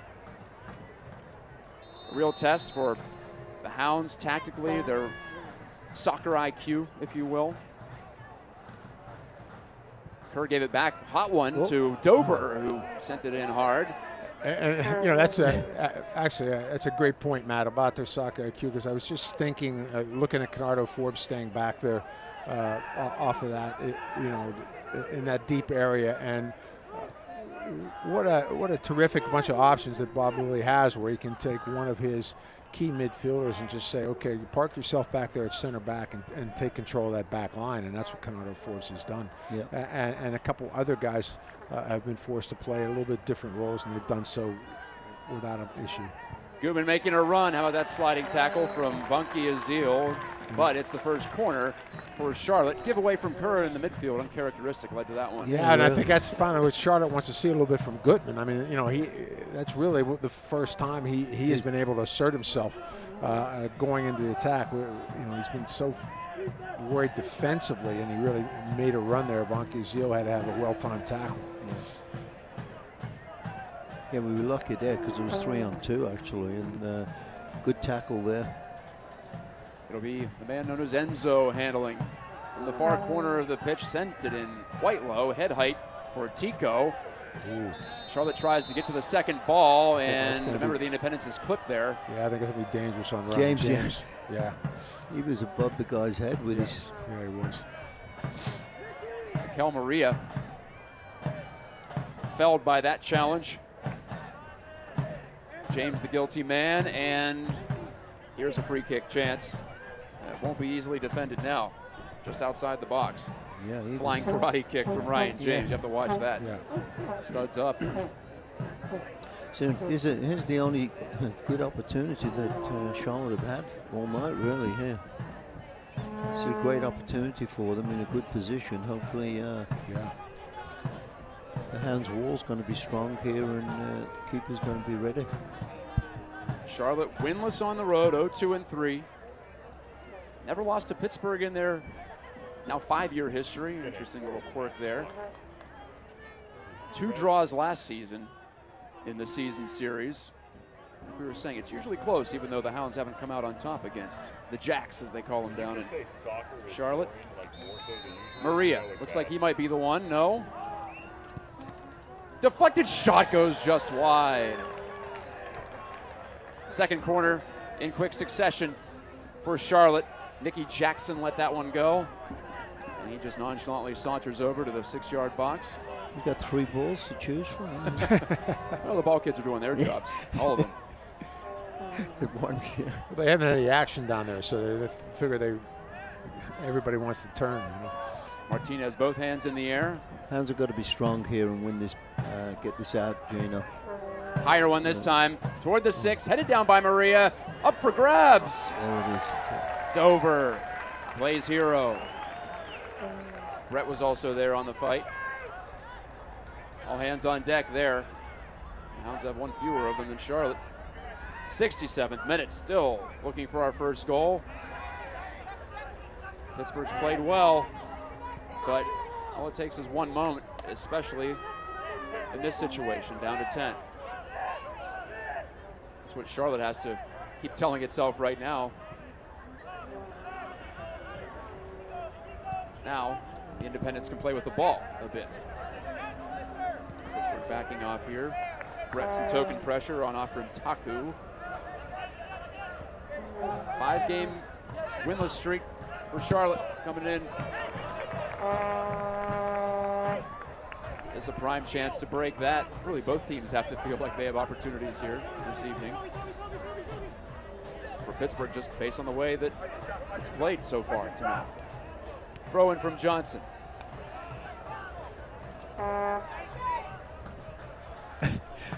Bob's trying to get somebody.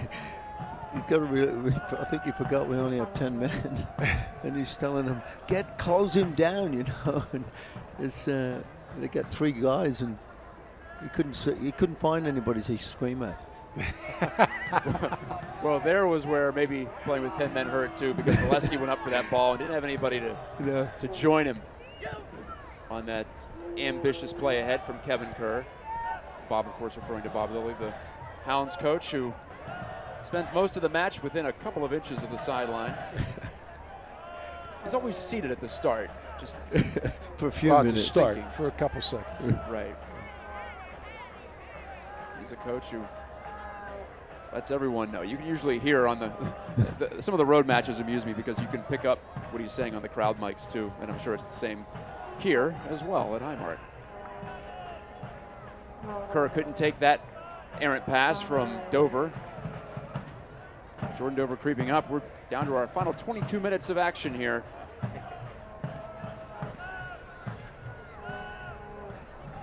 And you wonder about the sliding scale of expectations now for Pittsburgh. A really strong push in the opening 15 of the second half, and that's only going to be sustainable for so long down a man. Yeah, they've kind of eased off, and I think Bob's going to start getting a couple of subs in right now to give some fresh legs to try and rejuvenate again. But this group's worked very, very hard and done very, very well. And it's, like I said, had some opportunities. And we'll see if Charlotte starts picking it up a little bit. Hugh Roberts wanted to play Zion Jones. It's deflected away. Then Johnson looked across, and Adewale pounded it out. Deep throw for the Jacks here. And again, it's Johnson, native of Liberia. Tapped down by Enzo Martinez. Good fight here with Brett. Brett clears it up the center, and Taku is on it. Taku dancing, feeding Martinez, who's onside. Pulls it on back, does Enzo. Searching for some space with Ryan James closing him down. Sent it again. Oh my, nearly some friendly fire. Canardo Forbes just barely deflected that over the net. Yeah, boy, that was almost an own goal there. On Jones's cross. And again, as well as everybody has played, and you have one little hiccup like that, that's a tough one. I don't think he could have done much else, though, because it was kind of like a real strong shot, and I didn't know if the keeper was ready for it or he was going to skip. Yeah, no, I agree. He had to do something. He just couldn't get around on that ball. Pretty clear. Bunky Azil, a strong header to send that Maria corner kick away. Martinez right back into the mix. Cracks one right on, but Pack didn't have to move much. Enzo Martinez, 4 assists, but no goals yet for arguably the Independence's best player. I mean, this is a guy that's, what, 2-time USL MVP, I think, and he's really struggled a little bit to make an impact on this game. Plenty of touches now in the second half, especially. Yeah. Some room has opened up for Charlotte. But still, you see the two guys that are controlling things the most are Robbie Mertz and Kevin Kerr. That's a bad giveaway, and then I think the Hounds got a break there as Valesky bumped into Taku. Pittsburgh keeps possession here. Brett back to the goal. Go Brett, 2 goals in the Open Cup win last week against Dayton. Bunky Azil, incisive ball for Dover. Not sure what that was supposed to be, and it ends up out for a goal. And neither was he. Maybe. I don't think he didn't mean that one. Fans, the USL has unveiled its elite youth program, or pardon me, platform. USL Academy allows clubs at all levels across the USL to develop their local youth and compete at the highest level across the U.S., including the USL Academy Cup. For more information, visit uslsoccer.com/academy. All right, so another sub coming up. Yeah, and it's the old veteran Jorge Herrera is going to come in for the Charlotte Independents, and he's a guy that still scares you, Paul, because we've seen him do so much damage to the Hounds over the years. Yeah. Anderson, well off his line, had to do it. Valesky would have caught up to that ball to the corner. And here is Jorge Herrera, 38 years old from Colombia, in his 5th season with the Independents, but of course he played for the Charlotte Eagles previous to that. Has 12 career goals against Pittsburgh. 12. Wow. I told you he's done some damage. 7 as a member of the Eagles, 5 with the Independents. Herrera replaces the young man, 20 years his junior, in Zion Jones. 38-year-old in, 18-year-old out. That's just fun stuff. It's just going for the experience here. I mean, if anybody... You've done some research with us. Yeah. It's always nice when it happens that way. Nicky Jackson swats it up and out to midfield. The Hounds have 2 subs ready to come in. Anthony Velarde and Steven Dos Santos, 2 attacking players. Bob Lilly wants to push for that victory, obviously at home too, but just to reward this team for how well it's held up now. Flick on header by Jackson. No one home for Charlotte. Austin Pack clears it well ahead. Yeah, confident there. Yeah. James wins that battle. Roberts gave Valesky a bump, but here's Brett on the overlapping run. Brett wanted to clip it across. It's off an Independence body. That was Taku who rejected it. I would think we'll see Dos Santos for Valesky. That's where he's been most of the time. And with Velarde, Kevin. Where do you go with Kevin? That's what I was thinking. You know, got a couple games there this week. Is he going to give Kevin a little blow for save him for some time later in the week? We'll see. Taku tried to thread the needle. He got it to Jorge Herrera. Good little switch here. Johnson steps on the ball to keep it inside the byline. Martinez is crossed. Strong one, pack out. Loose ball on the 6. And Forbes will handle it and then fall down as he tried to clear. Wet pitch again bites the Hounds. Did earlier with the Greenspan yellow card. Adewale using that height, but gave it right back to Martinez. A step over, a fake step over, and now he cuts in. Over to the far wing. And too far for Jackson. Austin Pack keeps it. Velarde and Dos Santos just in front of us down there at the fourth officials table. They're discussing who's going to go where and how they might work it out once they are able to check in. We need a whistle for that, of course. These are the first 2 subs for 10-man Pittsburgh. Here in the 75th minute. Maybe a little bit later by the time they get in. No, it'll be now. Bad pass from Martinez. Well, it is going to be Velarde for Kevin Kerr, as we thought. Anthony Velarde, the rookie pro, 23 years old, out of Fresno Pacific. Where he set the scoring record at that Division II school. Kerr applauds the fans for sticking it out. Kevin Kerr, a fine performance tonight. Dos Santos going for Nico Brett. And it's 8 for 9. Dos Santos for Brett. And the rate, Steven Dos Santos. 2 subs in the 76th. Dos Santos, the veteran goal scorer, replaces Brett. Has a few to his credit as well. Dos Santos will give you more of that target, of course, up front. Valesky stays in. Well, Dos Santos is the kind of guy that can drop into midfield too. He probably is a little bit more adept at that role than Nico. So we'll leave Valesky up high as the true striker and push Dos Santos to help a little bit with Robbie Mertz in the midfield. But also we'll see Dos Santos push high when the Riverhounds got the ball. And he's a good weapon because he's very comfortable with it, and he can bring players into the game. Valesky running through. Anderson punches it right up the middle, though. Mertz, can he handle it? And it's a handball called by the referee. It clipped Mertz in the forearm. Dos Santos closing hard against Johnson. But Charlotte back with it. And, as for Velarde, he's been very comfortable in the midfield, very comfortable with the ball. Bad giveaway there. Taku, Martinez. He has Johnson over here on near wing.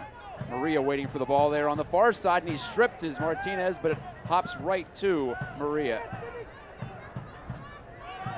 Well, that extra man comes in that kind of situation. You've got player after player just coming in. Taku with some space and skies it. Poor delivery. Taku says that's on me, as the entire stadium knew, but feels bad about that one. Is the Albanian. Last year with Tampa Bay Rowdies, and this year moving a little bit north. Playing in his homeland for a while. But now we're down to it. Crunch time at Highmark. Austin Pack approached by the referee, Mariscal. I don't know what that's about. Well, yeah. Maybe he's telling him not to waste time. He's telling him he's delaying the game a little bit too much. I haven't really noticed it. Me neither. Yeah, the Hounds have been dangerous with the ball, so no reason for them to. Yeah, they're not. The Hounds are not trying to sit back and. Oh, Mertz, I thought, could have headed that one out wide, and somebody would have got it. Good back. He won that back. He did. Spinning through a little pirouette from Mertz. Velarde gets an extended touch here, a couple of them. Yeah, a little bit too much from Velarde there. He had a couple of options to get played it earlier. Flick from Dover. Does Valesky have a chance? No. Taken by Tico. Back to his keeper, Anderson. Again, it's an 18-year-old keeper for Charlotte tonight. Curtis Anderson from England. This foul on the aerial duel. Gives Charlotte the chance to restart. Funky Azil, guilty man there. Joel Johnson. Bad giveaway. Johnson's had a few of those that just mystery balls. Funky Azil just got the side of that one. Yeah. Taku sliding ahead. He slid right into a hound. Play continues. Dos Santos. But the game's really changed. It's changed. I mean, the flow and stuff that we saw earlier is very, very choppy. Guys are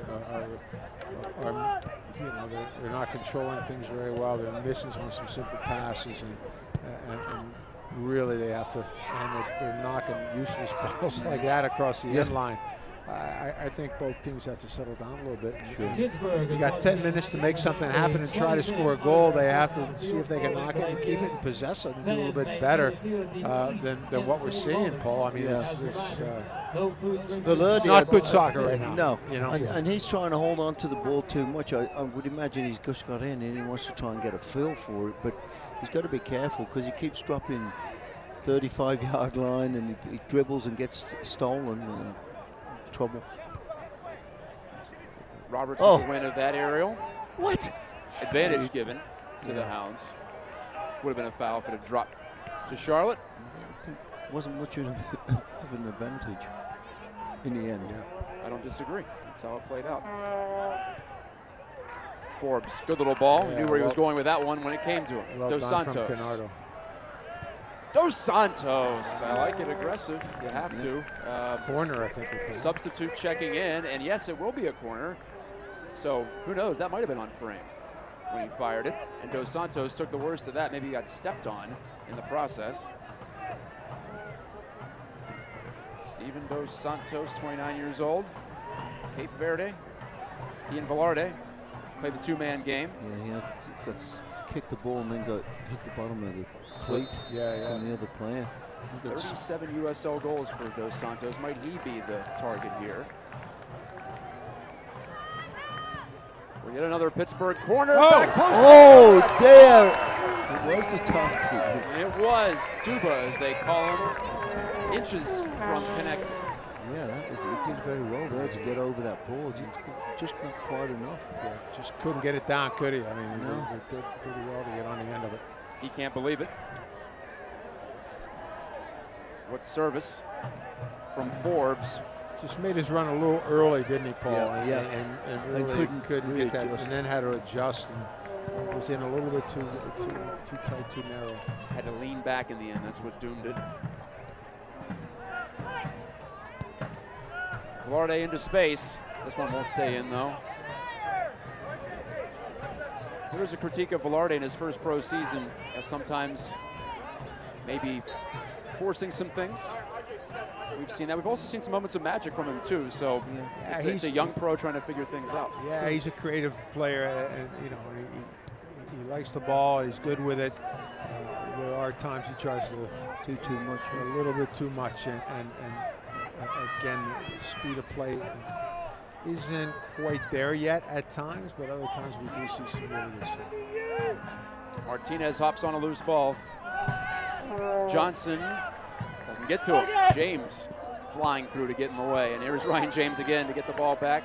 Adewale did well to press. I'll tell you what, you know, I mentioned earlier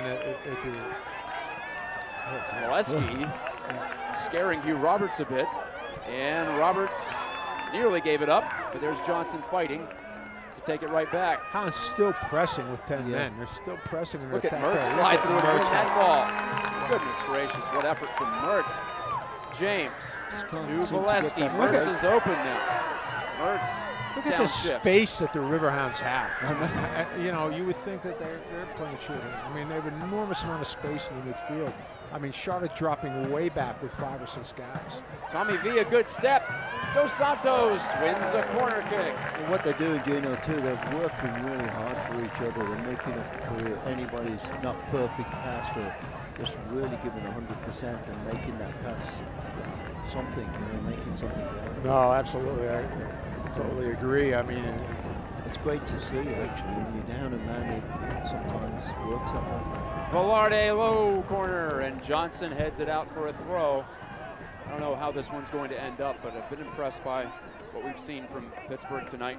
And I think Riverhounds coaching staff has to,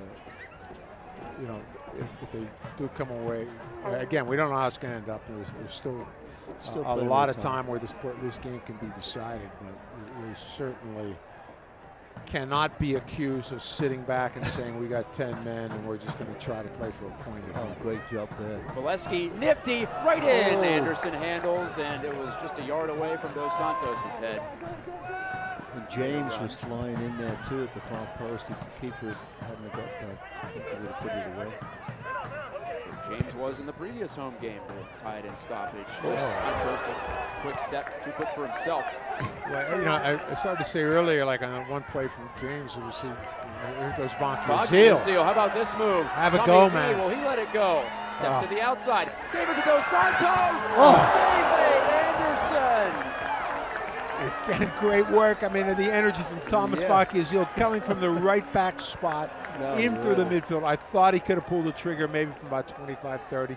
But still, not a bad decision to give it to Santos, who pulled the trigger, and good save from Anderson. Remember, Steven Dos Santos is fresh, and he looks it here. Yeah. We'll take a look at it. That's where, Monkey couldn't really get that shot off, Gino. Yeah, just was too Five guys. stepped up on him. It was a little. It was too late then, but I thought right before that, he had a moment there. Inspiring play from shorthanded Pittsburgh. Dos Santos, the header. Valesky, a little bit obstructed by Roberts, but not nearly enough to get the attention of the referee. Adewale clears it. Did a good job there. Under a lot of pressure. Johnson to throw in. Final few from Highmark. See the score there. Nothing on the board. For lack of trying from the guys in black and gold especially. Yeah, definitely had way more chances than Charlotte had. Roberts has to gallop back toward the sideline for this one. Tico, Afrin, Taku to Maria. Wide to Mond. Sloppy ball. Yeah, very sloppy ball. Charlotte seems like the team that's feeling maybe some physical and mental fatigue, but here's Martinez now. Someone's got to step up. Wide ball's a good one to Johnson. Adewale maybe gets a second look at it here. He does get to that second header chance. Mertz helps it out, at least beyond the penalty area. Johnson serves it to Martinez. Good ball. This is right in. Forbes that time was the man who got to the end of it. Vonkie Azil here. James bashed off the ball. Maria stripped by James. Crowd's eating it up. James made up there for a mistake, and you could see his desire. He wasn't going to let that player get away from him. Everywhere. And this is well too far for Johnson. Misfire from Mond all the way over on the far wing. James to take the throw once it does end up in his hands. Pack tried to give it to him, but he threw it into the stands himself. Austin Pack making his Hounds league debut tonight. Both goalkeepers have played very well. I mean, they've made the key saves and handled things in the box cleanly. Anderson for a young 18-year-old guy has done very, very well. Strong. Came up in the Man City Academy. And over in America now for the first time. Have to love what you see from Anderson. You see why he's been getting all the starts lately for Jim McGinnis.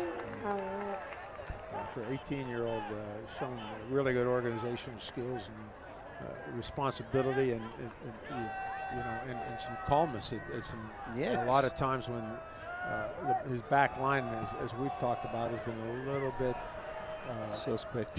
Suspect, yeah. Dos Santos desperately trying to keep this alive, and he ends up volleying it over the scoreboard. Pittsburgh nearly pinned in Charlotte again over there by the touchline. Rolling down the hill. Enzo going 1v1 with Robbie Mertz. Got past Mertz. There's some help defending, though, from Kenny Forbes. Taku. Faked it. Johnson. Martinez, but Forbes has body position. Coughed it up. Johnson across. Oh, boy. Man, that was dangerous. And this could be bad. Is that Dover down? Dover might have taken the boot right to the face or the neck. And Vonkie Azil is calling for the athletic trainer Tim Smith. And the doctor's coming out, Dover's sitting up, but he's in some serious distress. Yeah, I mean, they were hitting a volley, and he was coming right through on that. I don't know where. Right in the mouth. Right in the mouth, yeah. Up his nose, I think. Who knows this time. Yeah. But, I mean, a brave challenge from Jordan Dover, no question. On the Johnson cross. Coming over, yeah. I couldn't quite catch that. Nicky Jackson had the high foot, trying to make something from that. Instep right to the face, and that's a yellow card issued to Jackson, who is in there patting Dover. And, well, Dover's going to get checked for a concussion surely now. He was sitting up. They treated maybe some blood. You would imagine that would be the case. Uchenna Uzo is getting the quick rundown from Bob Lilly here. Uzo played in the U.S. Open Cup match. He just has one USL appearance, though, this year, the former member of Phoenix Rising. Uzo from Nigeria. And again, there you see him on your screen. We're assuming Dover's not going to be able to continue. No, I think. So it'll fall to Uzo, the responsibility on that right flank, the right back, and 4 minutes of stoppage time added on. I'm surprised they announced it right now. 4 minutes stoppage time again. Because Dover is still down on the surface. Yeah, well, they're supposed to announce it at 90 minutes, so that's. A yellow card for the Charlottes, number 9, Nicky Jackson. So, and again, remember, that's a minimum 4 minutes. Right, so they can add more. They'll add more at that point.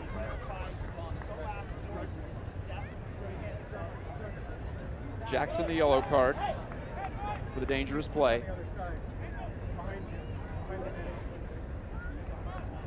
He's got a lot of attention around there. That doesn't look good, but he's sitting up and he's getting up. Jordan Dover, 24-year-old Canadian.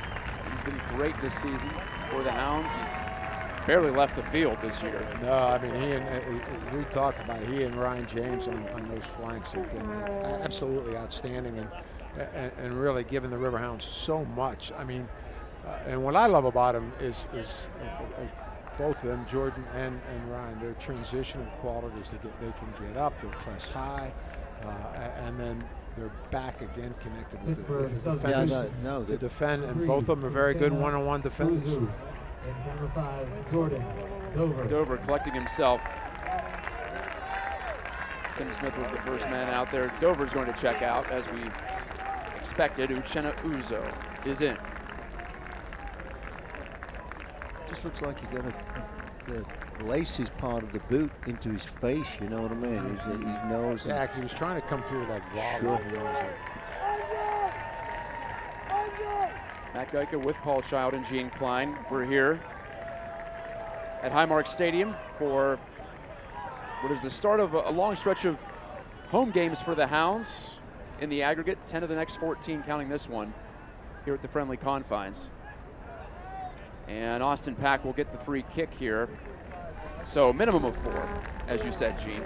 Somewhere around 6 to 7 probably going to be close minutes. to 6. Yeah, right. Yeah. It was announced just past the 90-minute mark, and now we're just getting ready for play at the end of the 93rd minute. So it could be 7, realistically. Yeah, I would imagine that's when Hounds playing down a man. Joe Greenspan done for the night with a red card in the first half. Hounds going Vonkie again. Azil crossing once more. Tico slugs it away, but given away by Goodman right to Mertz. Mertz and Vonkie Azil, who's suddenly involved in the attack. Dos Santos turns a deflected shot. Corner kick. Another corner. Nice opportunity again here. What a great finish this would be if you could get on the end of this one. Corner this half. I mean, holy cow. That's what I have. That'd be something. 10 total for the Hounds. Velarde, the left foot. It's a good one. Oh, that one. Anderson mishandles. Yes. Goal. It's a goal. Is it called a goal or is he pointing for a foul? Free it's kick. A foul. It's a foul. Well, that was in a maze of bodies for a moment. I couldn't tell where it was as Anderson dropped it. Of course, it's the wrong end of the stadium for where we are in the booth here to see. Yeah, it's tougher get to a see. great look. I thought I called it for a second. Yeah. Thought you did too, Paul. And we'll have a second, maybe a third look. Valesky charging through. Oh, it was a handball against Valesky. He ends up batting it into the air as he was just busting through a couple of Independence defenders. Lesko was a runaway train there, man. He was just trying to do whatever he could to get it in. That would have been something. That's what you do sometimes when you're forward. Don't care what part of your body it hits. Yeah. Get it over that line. Unless it's your hand, of course, and then it's going to be a whistle. James, what a header. Dos Santos again wins the corner. Good 9 this half. Charlotte's got to be a little bit worried here because they've been banging on this door here. Oh, for sure. And wonder. I mean, 9 corners and you're down a man. Yeah. It's usually the other way around. Tremendous effort, yeah. Yeah.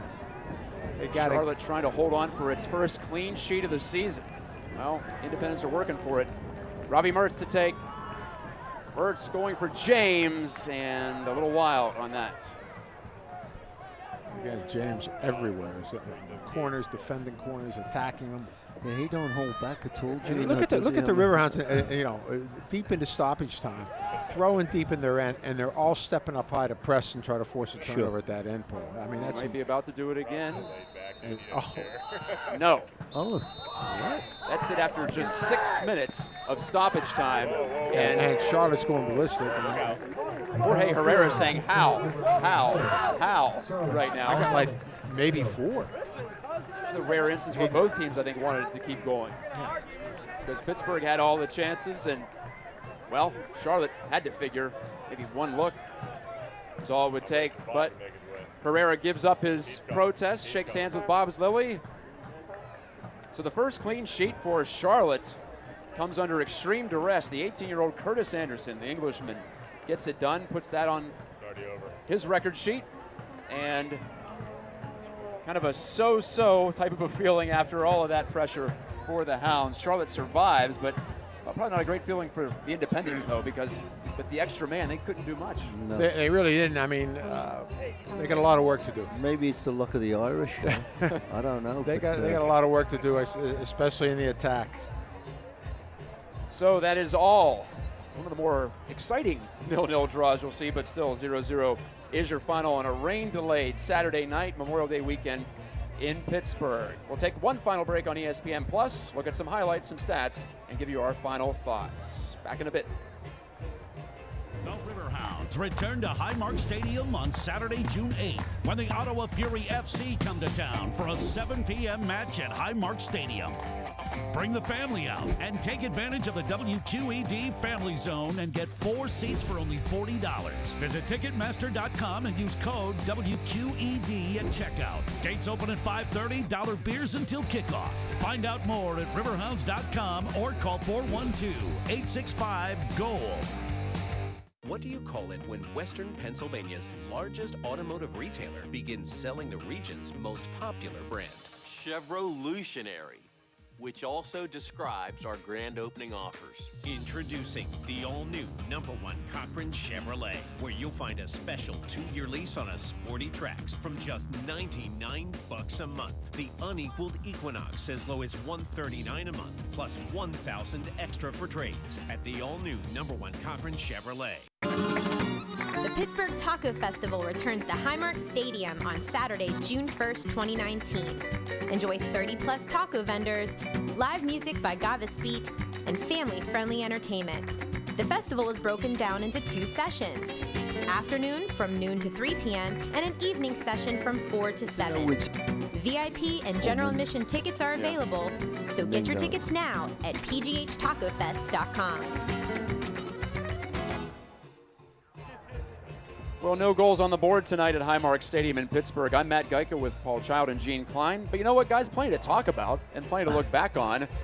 The Hounds pressed big time with 10 men for the final two-thirds of the match, basically.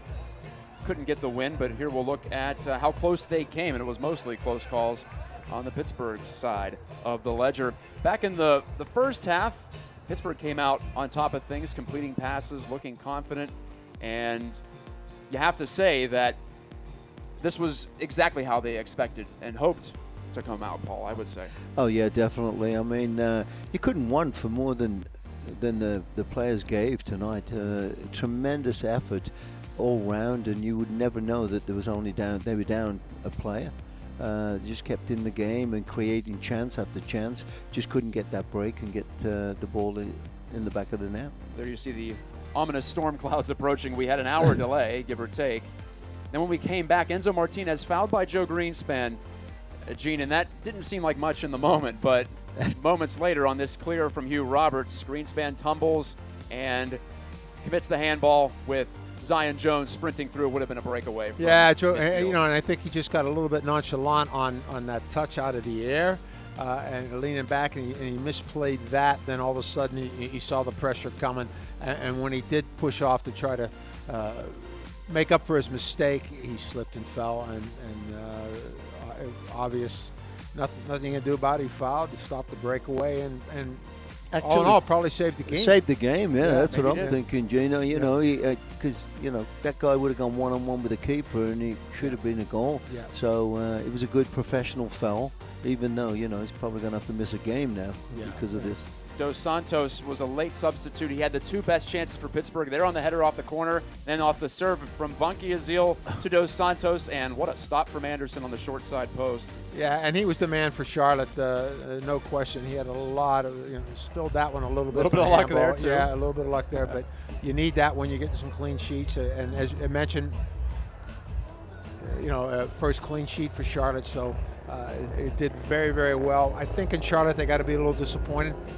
They have to pick up their game a little bit to start pushing up towards the top of the table in a playoff spot. So Charlotte now winless in 6. The Hounds unbeaten in 8, but they haven't gotten a win since April, mid-April, the 16th, in fact, the home opener. So we'll look ahead to the next home match. U.S. Open Cup on Wednesday. We won't be with you for that one, but Paul Child will be me and you in 2 weeks against Ottawa Fury when the Canadian side comes to town. I'm looking forward to it. Absolutely. This team's an exciting team, Matt, and I think the fans are pleased with the result, even though it was a tie.